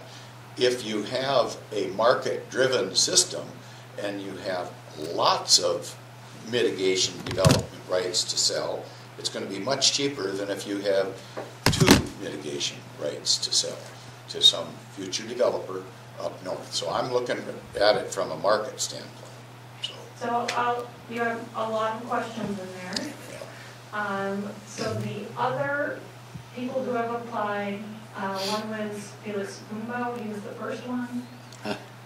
One was, her name just jumped out of my head. Most of them are down in the Rochester Independence Valley area, because again, only if you have land that's zoned long-term agriculture, those are the only land. Oh, it has to be zone LTA. Long-term agriculture. So a lot of people come in and are interested in selling their development rights, but they're not in long-term agriculture. I see. The way the program is currently structured, that's it. And then there's a third. This one actually, no, there's a third one. I'd have to go and pull up all my records on that, and I'm happy to come and talk to you and meet with any of you individually, or have a separate briefing on it if you want to talk more about what the program is. So, and as to your other question, it would be fantastic if everyone who was eligible for the program came in and got the development rights certified. Then all of our agricultural land would be conserved, but they would need to find buyers. In order for them to financially benefit, we need to have a private market. And that would also be fantastic if that happened. It's not, you can't have a developer from the north come down and take those development rights and scoop them up and put them in Seattle. It's only in Thurston County. Sure. It would mean that we would have greater density development in our urban areas that we have the market. That's what you want, right? Exactly. Yeah. It's a big win-win when this program So works. I'm not necessarily against the whole proposal. I want to know more about it before I make a decision. Yes. I'm not here to speak, but I think you're going to get individual briefings from all 3 of us to get a little bit better understanding. I'm not even, okay. Much as we love what you're bringing, I'm not sure that I even prefer the individual briefing. I like things that are done in the public, so the public has a good understanding of what we're doing here in the legislative arena that we're dealing with. So, All right, we can do that, just to know, I do want to note that this is a private citizen who came with an application through our regularly recognized program, and I'm trying to provide a response to them in a timely manner. And so with your calendar, I know it's going to be challenging. I will bring this item again next Tuesday morning. for additional conversation. In the meantime, what additional information would you like staff to bring forward? I would like for to the know conversation? those other examples, Okay, how that was handled, how long ago that took place, how did that work out, how does it fit? You know, I'm kind of curious. I'm new to this, so I need to know what the benefit is to growth management. If you look at growth management basically says encourage growth in the urban core and discourage growth in rural America. This matches that, I would guess. Yep. So I'm not against it. I would much rather have this type of activity take place than the government just tell citizens you can't do a thing with your property and you're stuck. So it's not that I'm against it at all. I want to know more about it, how it fits in the scheme of things. If we've had 3 other ones, I would like to know what those 3 other ones were. so what you would like to see is the history of the program, how the 3, they have been approved, the timing, the size of the acreage, the location, Yeah. and how they came about.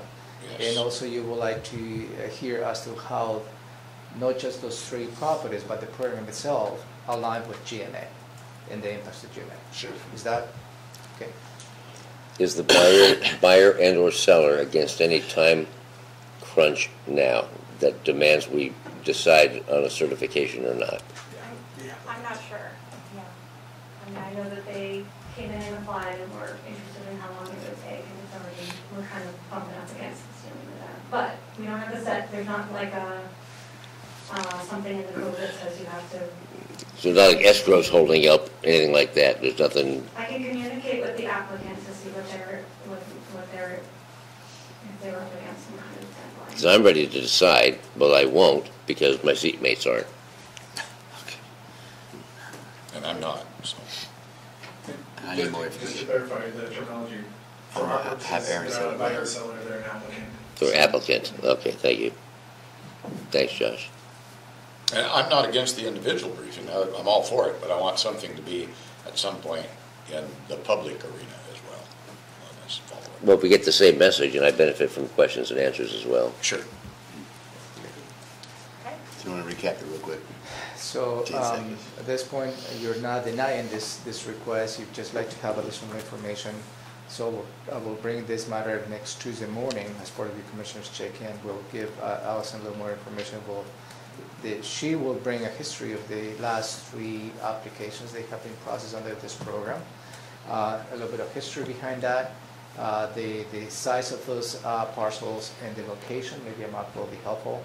And also you would like to hear how this program as a whole is aligned or related to GMA. And I'd like to know the time crunch that we're up against, if we are. That's what he asked. Yeah, there's none. Doesn't appear to Well, be. apparently the citizen feels something's going on, but they want a timely response. Yeah, that's true. Thank you, Allison. Allison, can you get with Aaron to get on my calendar for 30 minutes? Probably prior to next Tuesday. Yeah. Thank you. All right. Yeah, me too, please. Me too. 30 or 45? Yeah, well, 30. something like that. All right. Sorry about, thank you so much. I know that was kind of awkward or cumbersome, but trying to get to the details, that's all. Part of the process. Yep. Part of the process. Now I gotta let it soak on my brain, so. Okay. I think we have tobacco and vapor. Yeah, that's the, you heard you had a briefing on May 7th. Sorry, is that May 7th? I don't think it was May 7th. I got the wrong date.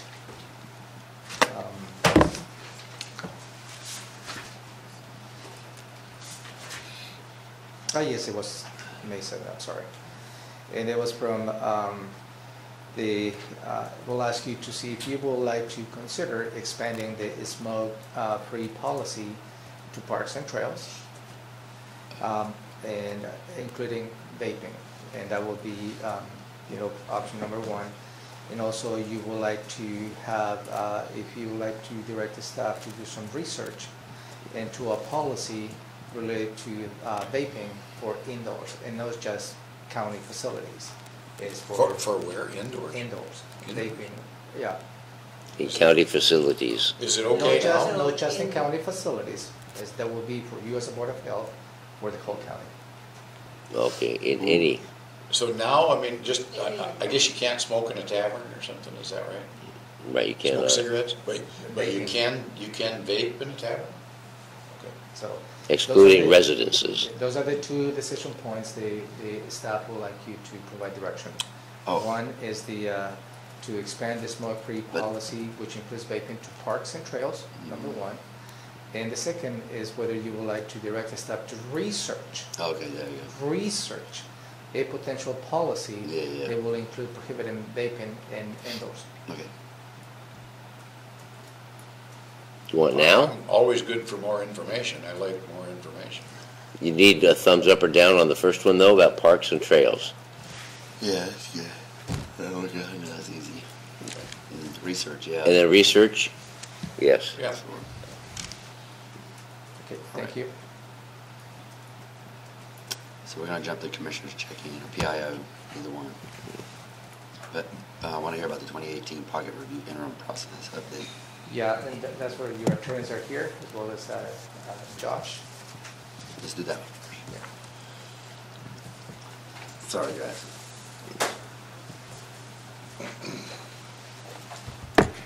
So you had a couple of executive sessions related to this process, and Welcome through this back, process, Allison. The staff will like to confirm a couple of questions for you, and you for making in the public setting a decision we would like to go. So let me walk you through the questions briefly, and then see where you'd like to go. How many sites per visits will be you, required sir. for the 2018 interim review process? That's question number one. Will existing applications be grandfathered under the applications fees already paid? And this is the conversation that we had last week in terms of Yeah. the applications that were submitted last year, that they have not 157. conducted the applications versus the applications that will be submitted today. Question number three will be, will the county be forwarding the data to relate to the Masama Pocket Gopher occupied sites for U.S. Special Wildlife? That's question number three. And question number four will be, will consultants be required to have taken the U.S. Fish and Wildlife training prior to performing reviews in the county Yeah. application? I know the answer to that one Yep. already. So, and then you have a potential recommendation decision there. So, as far as I understand, Let's go with number four yeah. first. As far as I understand, number four, will consultants be required to take the U.S. Fish and Wildlife training prior to performing reviews in the county applications? I believe the commissioners would lean towards yes. I'd like to I confirm think that. that's what the Fed said anyway. Yeah. We have review people out there that actually teach these kind of classes, that are prior employees of Washington Fish and Wildlife, and I don't know, I think possibly U.S. Fish and Wildlife, that, I mean, are already, Does U.S. Fish and Wildlife have the capacity to be able to take that? I don't want U.S. Fish and Wildlife to hold us up on this. No, there's two trainings scheduled, one at the end of May, and the other one the first week in June. June. And I believe there is enough capacity for anybody who wants to perform the business. Sure. And I think the question is whether you want to have that parameter in place for any consultant who would like to perform that review. That is really the question for you. Master Builders had submitted something in this regard. Yeah, they did. Request in it. And they're gonna go. Did this May and match? June. Mhm. Okay. Yeah.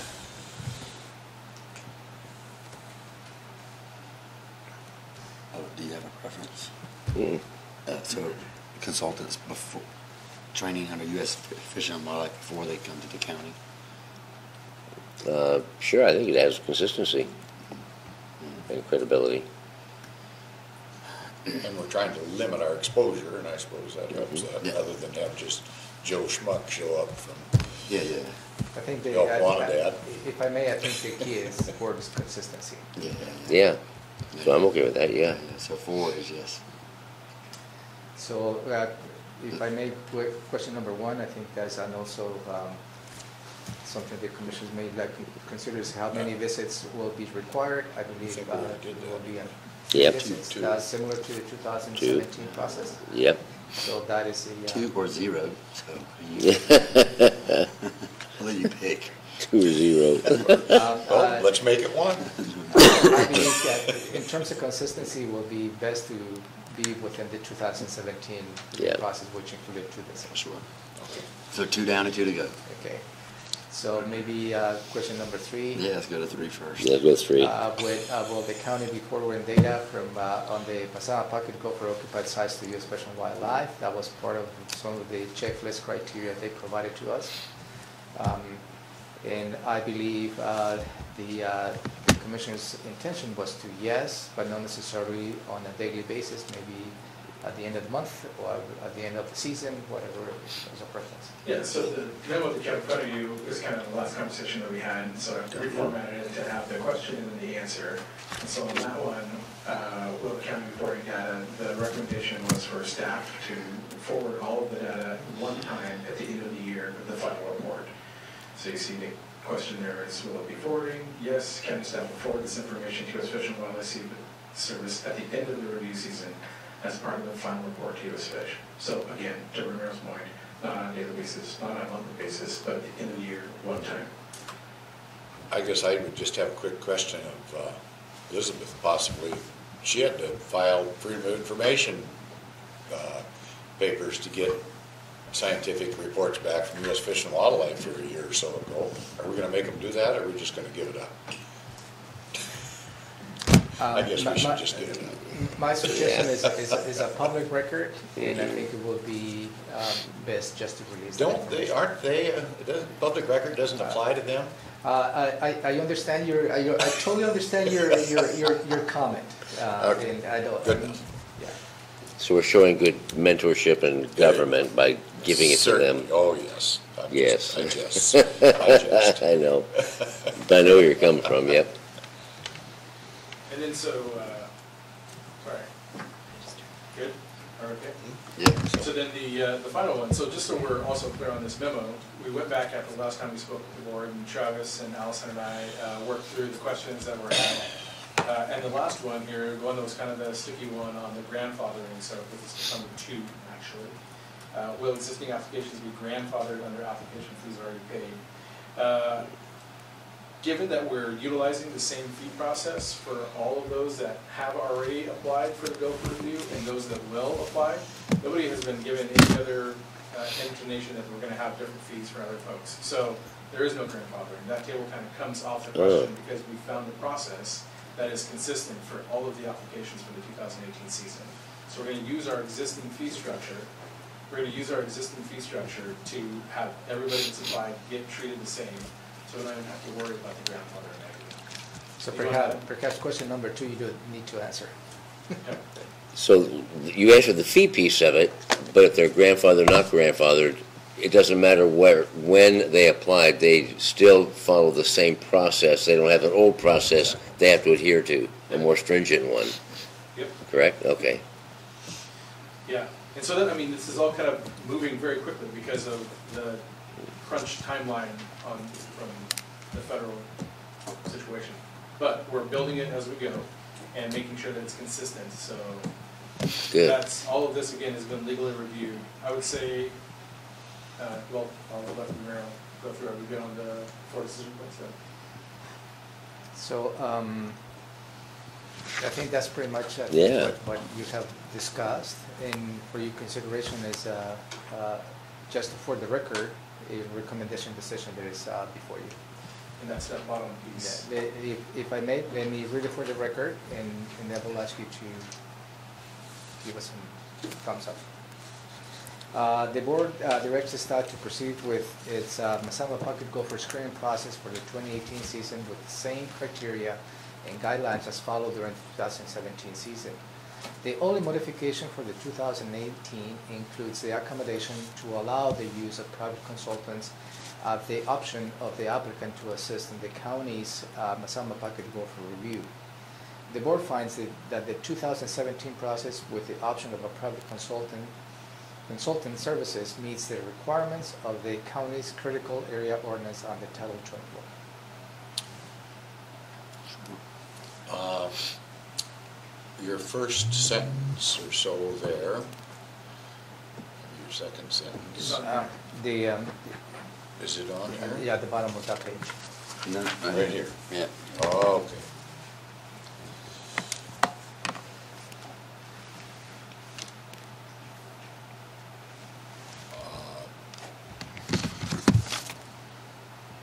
I would like to have something in there towards the end of that sentence that says when we were proceeding in conjunction with U.S. Fish and Wildlife, or I mean, I'd like to have them at least mentioned in here that we were doing what we're saying we're going to move forward with was the accepted practice by U.S. Fish and Wildlife during the 2017 season. I'd just like that in there for clarification. If it's, do you understand where I'm going with that? No. No?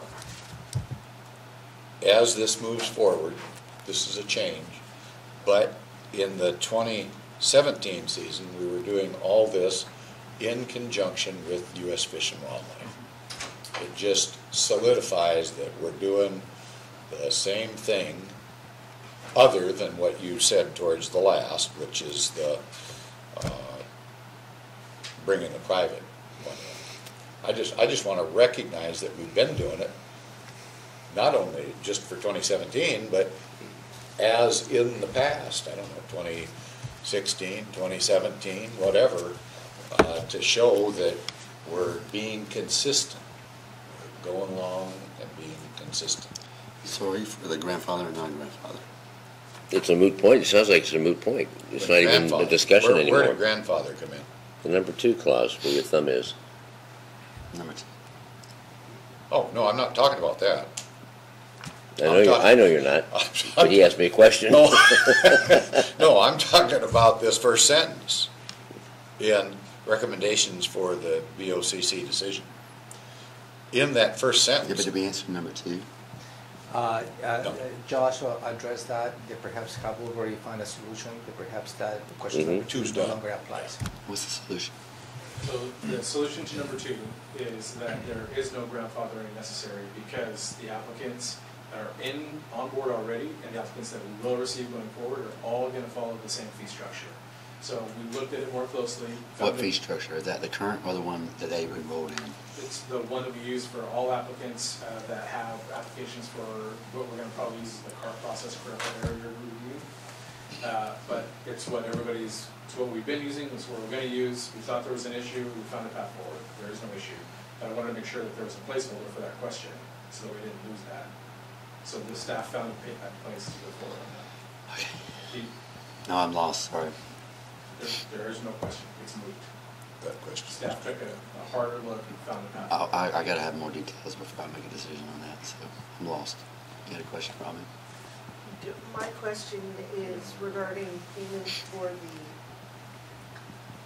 payment for the private consultants. Who will pay? That's, Is that the whole grandfathering well, that's part question? of it, yeah.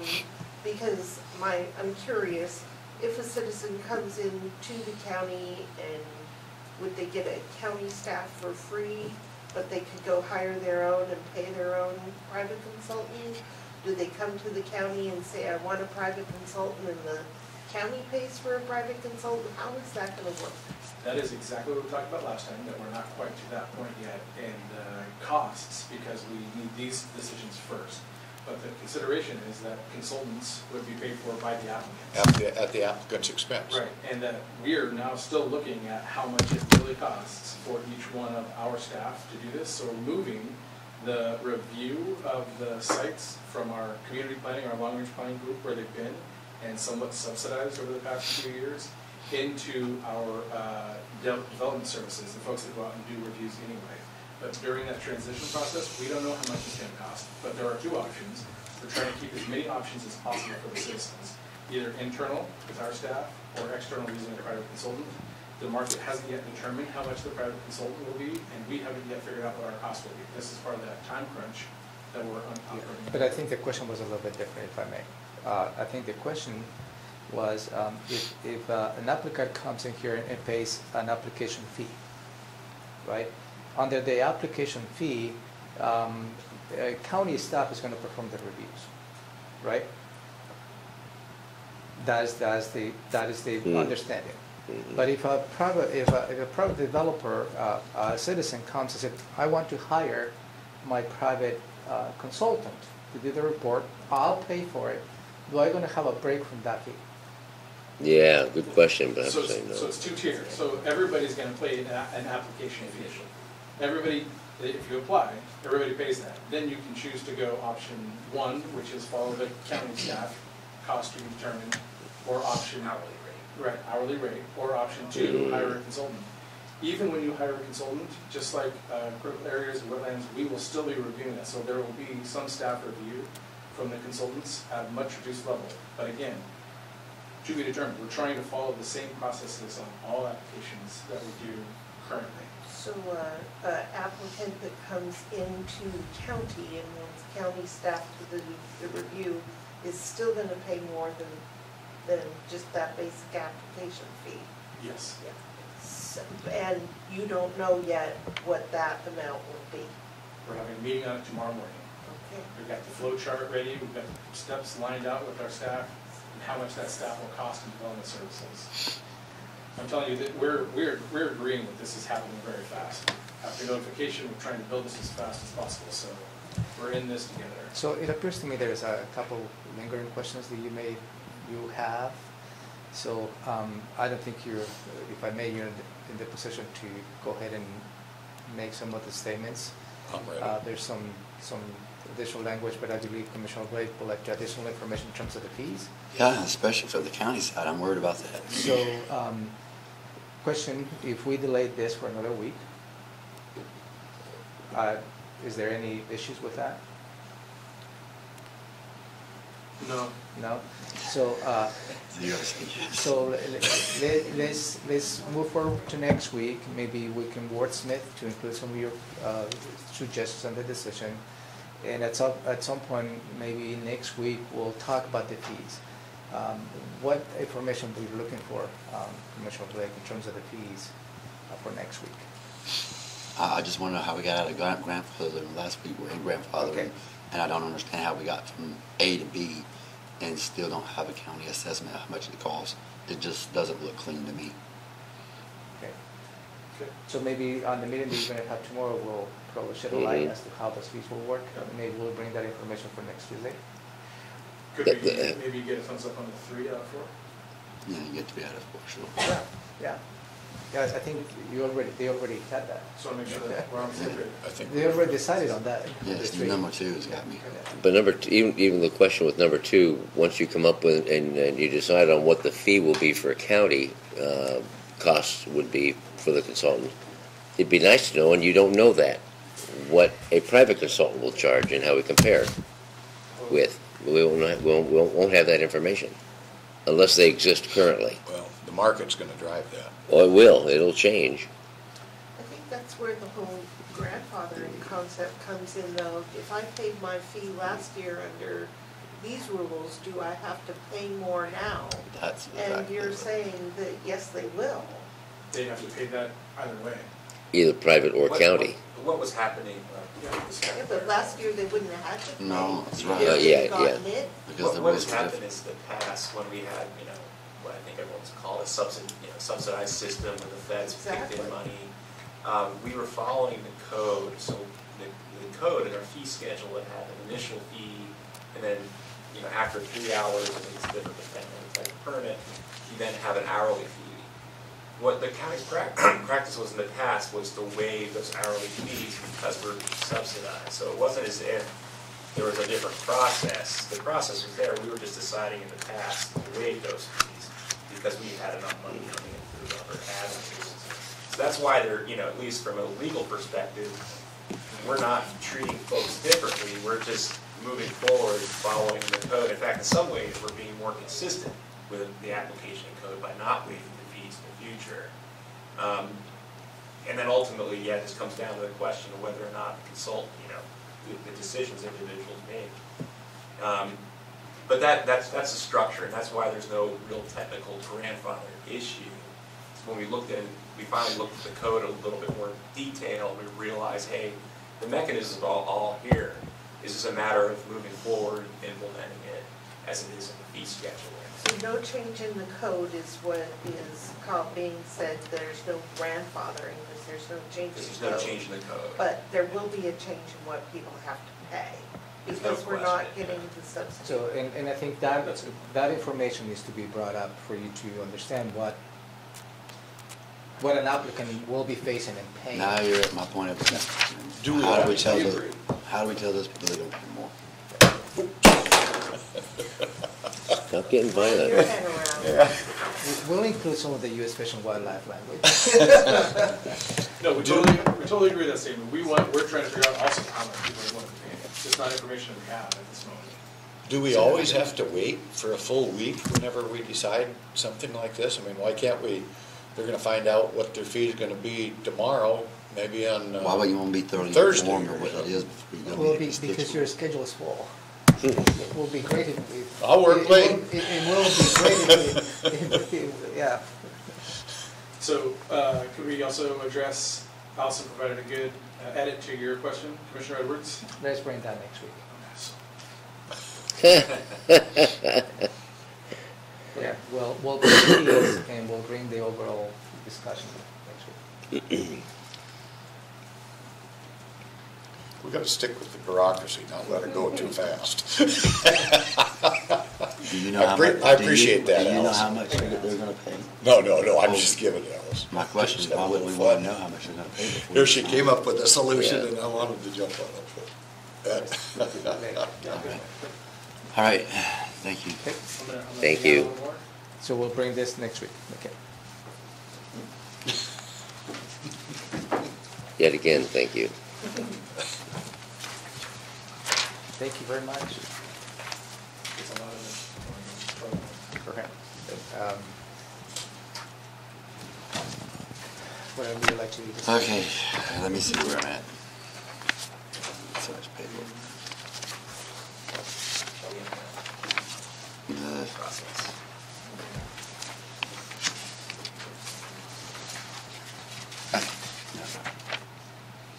So either shoreline or, yeah, shoreline, I guess his name's.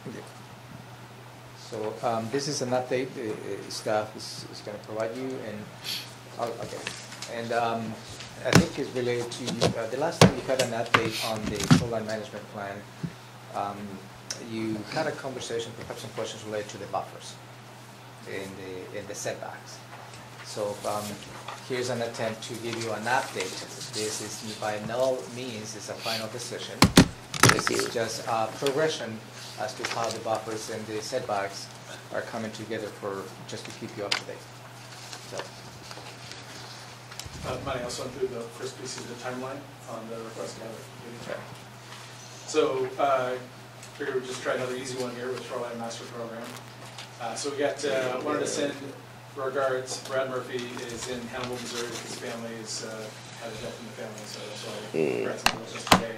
But wanted to provide kind of two pieces. There was a request on maybe we'll go back in time a little bit, and we've kind of gone back and forth on the Shoreline Master Plan and how quickly the plan gets enacted into draft and how much it's included into public conversation, right? And if we have more meetings with the public to provide input, it slows the process down. If we have fewer meetings with the public, then the public may be upset that they're not included in the process. And so that balance of going fast to get to a deadline or going slower to be inclusive is kind of where we've kind of gone back and forth a few times. The last time we had this conversation, it was requested from the board to tell us just what is the quickest way you can get there with the meetings that you need to have. What are the meetings that you must have for planning commission, for including the public, to get us to a draft presented to the board for your review by the end of this year. And so this front page this first page is the draft timeline that was put together by Brad on how we get to your request, which I think is got a lot of the points that you were talking about. And if we go through the process, it gets us to that, you see the right below SEPA review, it says draft to the OCC by December 21st. So that's our timeline of targeting to get that information to you as requested. The balance on that is that we've been having these extra community meetings where folks from throughout the county have been meeting with Brad to share their thoughts and requests on the different pieces of the SMP, the Shoreline Master Plan.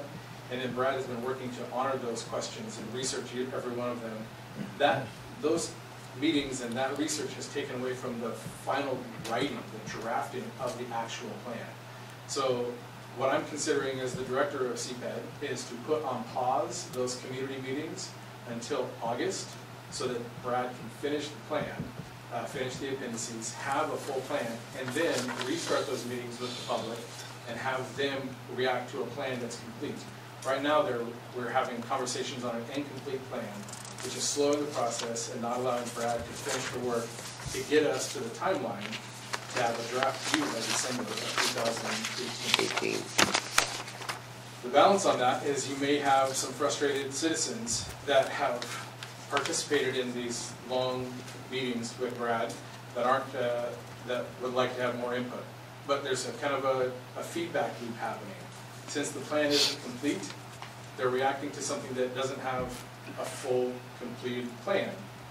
So having a plan is going to help break that feedback loop. Sorry, I got myself into a feedback loop. So that's that. And then the second, oh sorry, Commissioner, do you have a question? No, I was just raising my hand, letting the boss know I have a question and a point. So, okay. And then, so just real quick, the second piece on this, Commissioner Edwards, you'd asked, very plainly you'd asked, what are the buffers now and what are they proposed to be? Yes. And Brad's answer had lots of different caveats to it. So we put those different details into this spreadsheet back here. The reason Brad's answer had caveats is simply because there's different shorelines in different places. There's shoreline that has salt water, there's shoreline that has fresh water, there's shoreline that's near an urban conservancy, or shoreline residential, or rural, or natural. And so each one of those has a different buffer. And so what you've got at the top here is the chart that outlines the current buffers, and then what Brad is going to include in the draft of the Shoreline Master Plan that we're hoping to complete by August for public review. And these are by no means the end. This is the beginning of the story. And That's so, unacceptable, but okay. To have the beginning of the story. Yeah, go ahead. Okay, my concern is, as these variables come into play, I realize there's variables, I'm going to always want to know what is the minimum setback each one of those variables can have in place. And are we making room for averages when a new place is developed, for an example, built, when a house is built, you might have the two neighbors on adjoining lots that are sitting up. Do we have room for averages so that you aren't forcing one person to be treated differently because of new regulation? Do we have an ability to draw a line between the two front houses, if you will? My other concern is that we always make sure that the drain field is always as far back from the water we're trying to protect as possible. So some kind of a tight line to the drain field. I'm not concerned quite so much with the tank as the drain field, because most all these systems now are some type of pressure system. And I want to make sure the water is protected as we move forward. I think that's what everybody wants. Yeah, I think so. The minimum, while still being ecologically and environmentally friendly and protecting. Okay. And so this is staff's perspective on utilizing best available science to get to that balance. And if we look at the very first one on marine shoreline buffer area, the shoreline residential proposing to stay at 50, urban conservancy being reduced from 250 to 125 feet, And I don't know what urban conservancy is, or rural And so conservancy. each one of these, there's detail that Brad can provide in more detail, but just for the point of fact that you wanted to see the numbers and what the reductions or the proposed part of the plan were, I just want to highlight these reductions in these places. Okay, I have to clarify something though there. You're saying that we're talking about the first one, keep it the same, 50, that sounds good. Going from 250 to 125, a rural 250 to 150, such. My concern is, how did we have, what denoted that it should be 250 in the first place? And what was the reasoning that said, well, now we'll go to 125? What does all this matter? What does it matter? Yeah, Because I that's don't want to the go issue- to the extreme. The issue is you're on a long-term plan here. Those will be answered, no problem whatsoever. The problem is you're going to waste another year getting to this. Well, I don't think so, but No, This is what they're saying. This schedule is for 2018, to bring at the end of this Only year. the draft. You're going into next year with this. Right. why do we have to? That's my point. This is going to be nicely argued anyway, and you're going to win on that no matter what. My problem is this is way too long in the year. This was supposed to be done 3 years ago, and it's not your fault. But this S&P is just lingering, and I absolutely love you for having the numbers on here. Finally, at least we know where we're at. But this is 2019, 2020 before we get to solve this thing. And it's just, I don't know what to say. I've been sitting here 4 years waiting for it. And the answer to that, oh, sorry.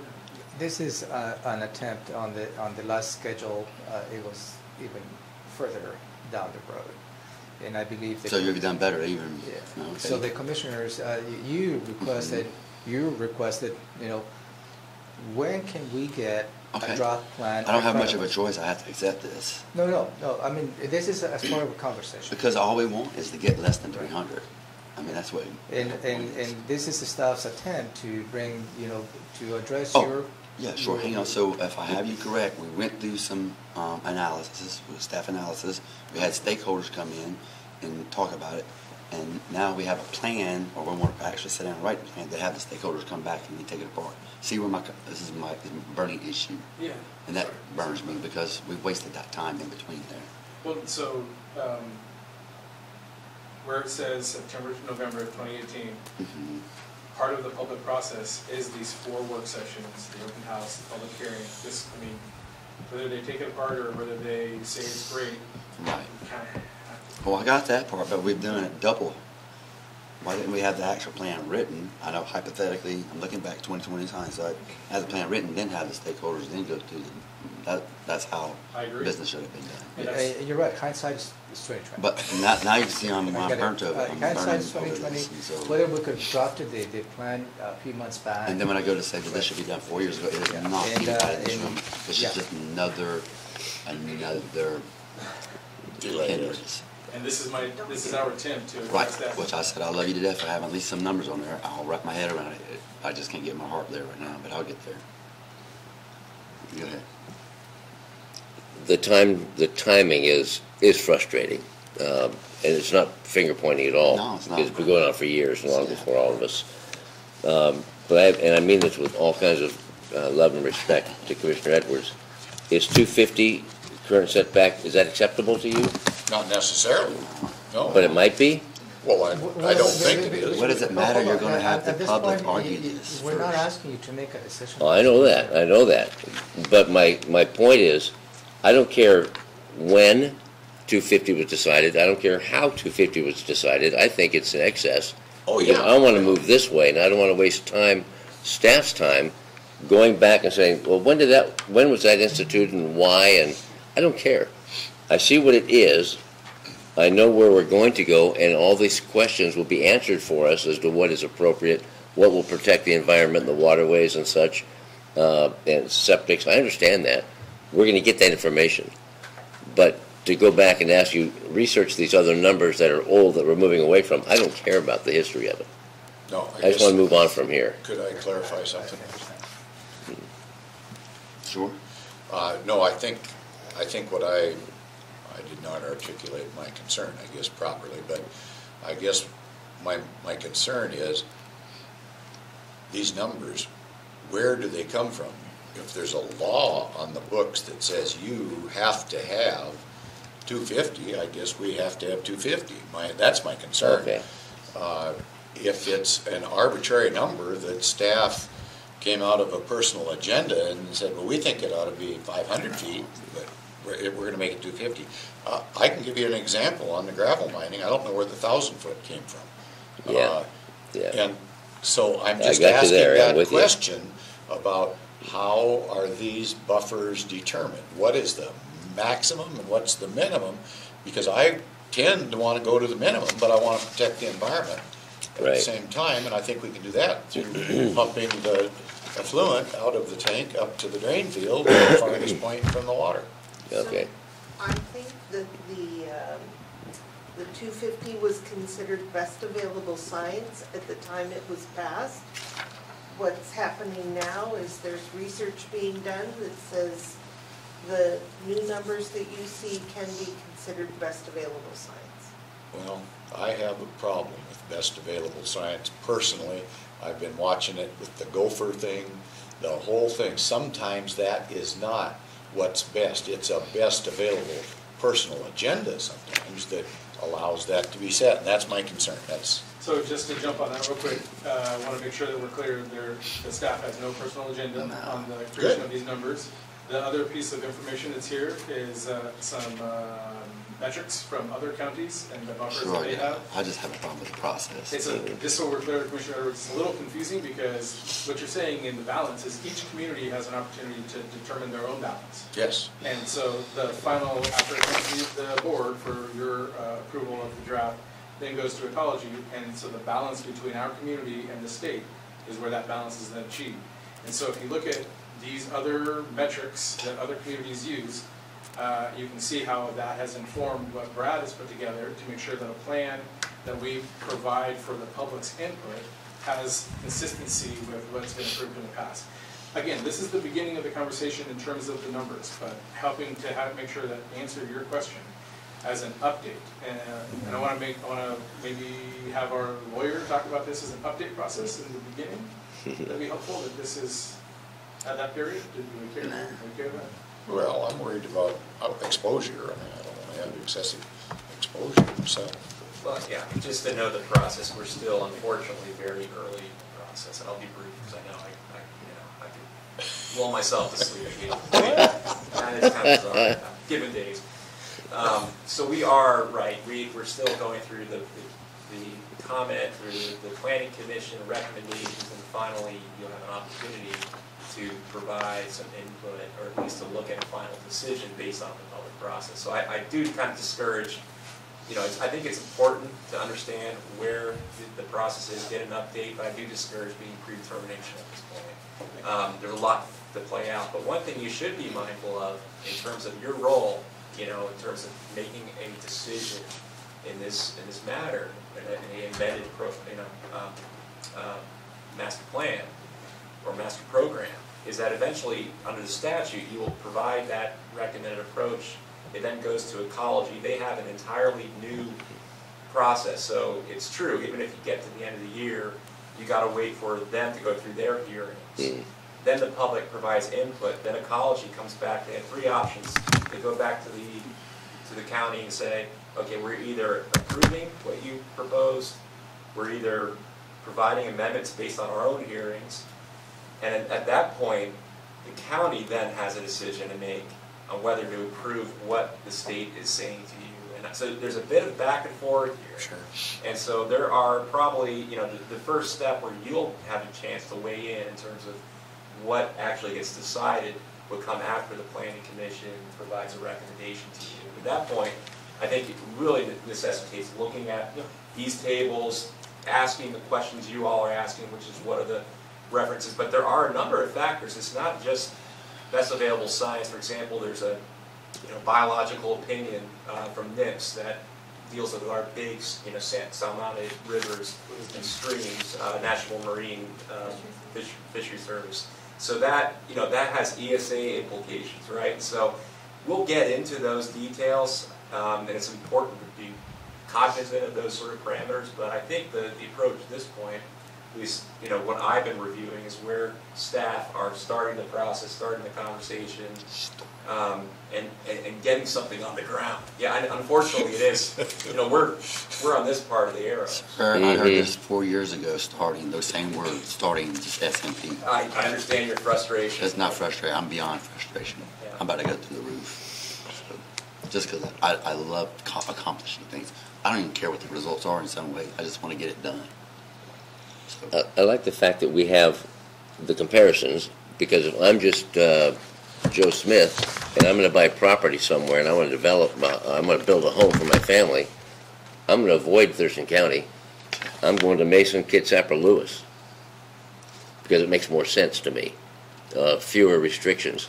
And just the fact that they're doing it with minimal setbacks doesn't make it right. But just the fact that we have maximum doesn't make it right either. So I'm all for the balance, not only regionally, but also it makes sense to keep people from leaving Thurston County, or keep people. I don't want to prohibit people from coming to Thurston County. So that's where I'm at, and so I'm ready to keep going. Just a couple of thoughts, if I may. Related to the buffers, this is where we are right now in the proposal, which now is going to be coming to the draft plan. I believe is a reflection of what the board wanted to go, the direction they want to go. And the staff has heard that and is going to be providing a plan. Related to the process, I understand the extreme frustration. Well, at least we got extreme in there. And as well as the timing. But from my point of view, here's a tangible. At least we have. I would agree with At least we have an objective. We didn't get that under the last. And we have is now a document as to when. So we'll just look at the good and we'll focus on the positive, that we got a tangible. I got it. No, and I don't want to diminish your frustration. That's fine. That's good. We'll go with it. So, I got it. and I think at this point is I think this is a long-term comment. I'm gonna go put it on my calendar and we're gonna stick to it. Yeah. Okay. That's the opposite of this. To the day. And so that's great, if we agree with the pausing of the public meetings. Oh, you have to, Okay. or else I'll go through 2 Yep. weeks. And so that's exactly where I was. So we started 2 or 3 months ago and wanted to be inclusive. I don't know. It wasn't what we working, did. and so this is that shift. This is that shift to do what's gonna All work. right. So we're working to shift on the fly and make that December deadline work. I gotta go. Yeah, so- I know. You do have a good understanding where we're coming from. That's all I'm concerned about. You bet. I want to ask how we can help, but I might not be So able to do it right now. here's how you can help. When you do receive public comment that there's frustration that the meetings have been put on pause, which you may receive that, you can relate to them that that's in an effort to complete the draft. Yeah. That's how you can help. And to come up with a I solution. don't know why we didn't do the draft. We're drafting first. Okay, I'm done with that. Okay. I'm off my box. Sort of. Hi, Allison. She's been here. Okay. I want to Oh, see the no. verbiage. she came up with. Oh no. What's the other item? Like, I had to do some- GMA compliance? There's just two quick items, number 3, number 4. And we had a award, the Department of Commerce has make it official, the Thurston County is out of compliance with GMA. Oh, yeah. And this is related to the time in which we need to update our compliance has lapsed. Is it GMA or comp plan? It's out of compliance with GMA because GMA is the requirements of The comp plan. the Okay. comp plan. But, The comp plan is the requirement of GMA. yeah, I got you. And so, and we asked because they need to give us a formal notice about this being out of compliance. We also learned there's close to 90 jurisdictions that are out of compliance across the state. That's blanket letter, that's it. And some of the potential consequences being out of compliance perhaps will be, and I think we have seen already, some of the other jurisdictions in the state may not be given the grants to the county. That is what one thing. So we Have won't received get any state notice? money because we're out of compliance. No. We've been working on this in good faith. Where's the good faith piece there that Problem. I wasn't put in writing? This is even in their last commission. It was I- good faith.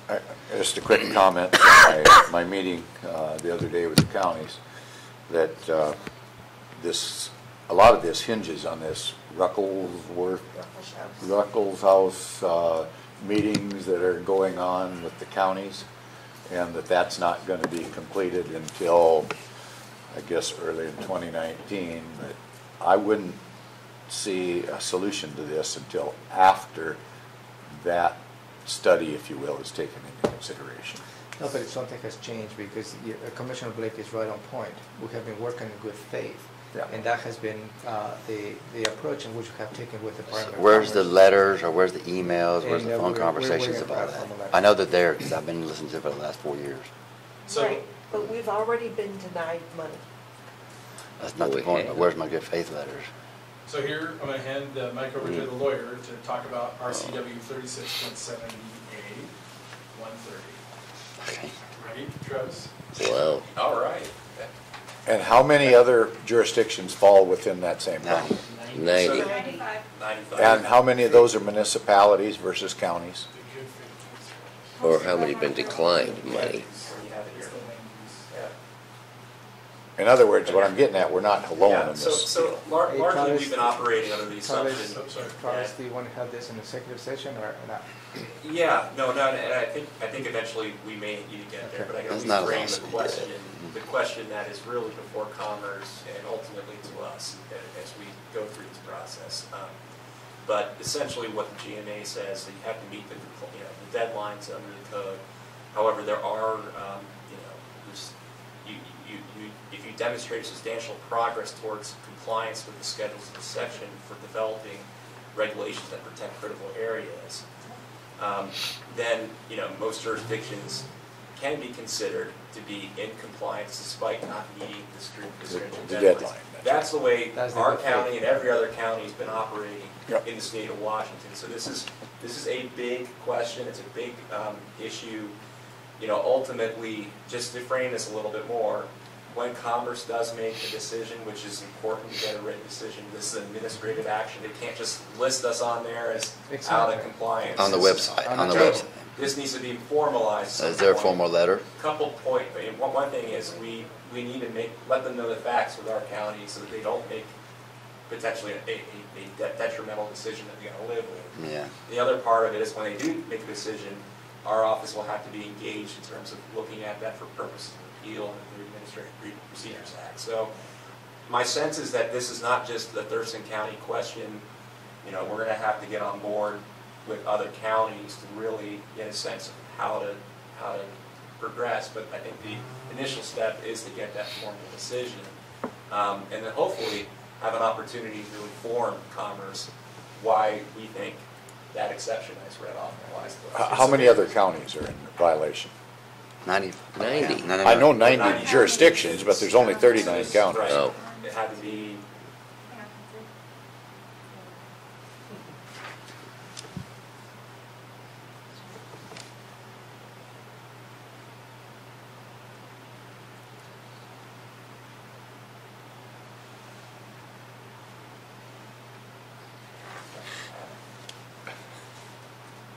Well, you have to get back, but I gotta get going. I know, but this is very important. No. So apparently we've already been denied funding from the Department of Ecology. Not denied, but delayed.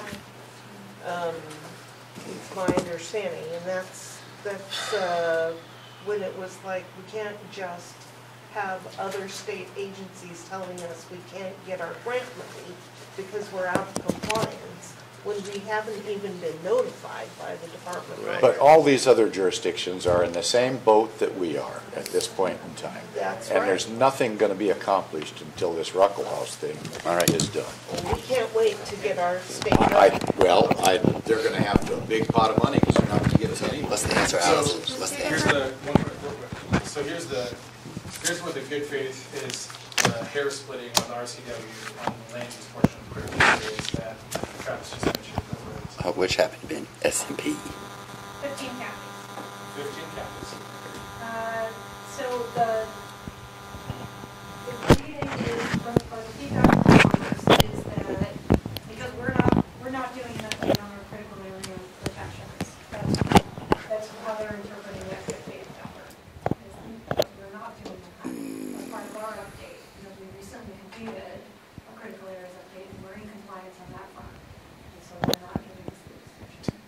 I'm going to submit It still those. needs to be formalized. Those 15 counties are all of the counties that are affected by global warming. You take Ferry County and Ponderay County and Soton County, some of those don't even count.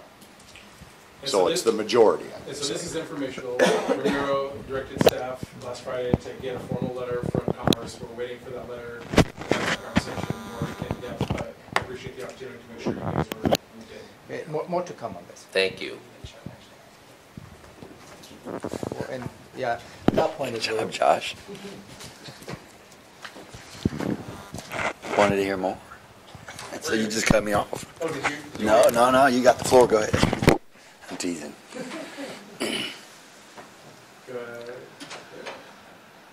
And last item. Okay. June 20th, there is an open government training. There is available is in the evening. I think it's worthwhile taking related to open public meetings as well as the. What is there new law that we don't know about? No, it's just a Training. refresher. Every so often, all the elected officials, including ourselves, work with the elected officials. We need to have a refresher of local public meetings. This is for free, and it's going to be located at the Washington Center for Performance Arts. There's going to be a big auditorium, so a lot of people from all over the county is going to come. And so I will include that in your on your calendar in case you're interested in attending. I don't think that that's necessarily for us, myself.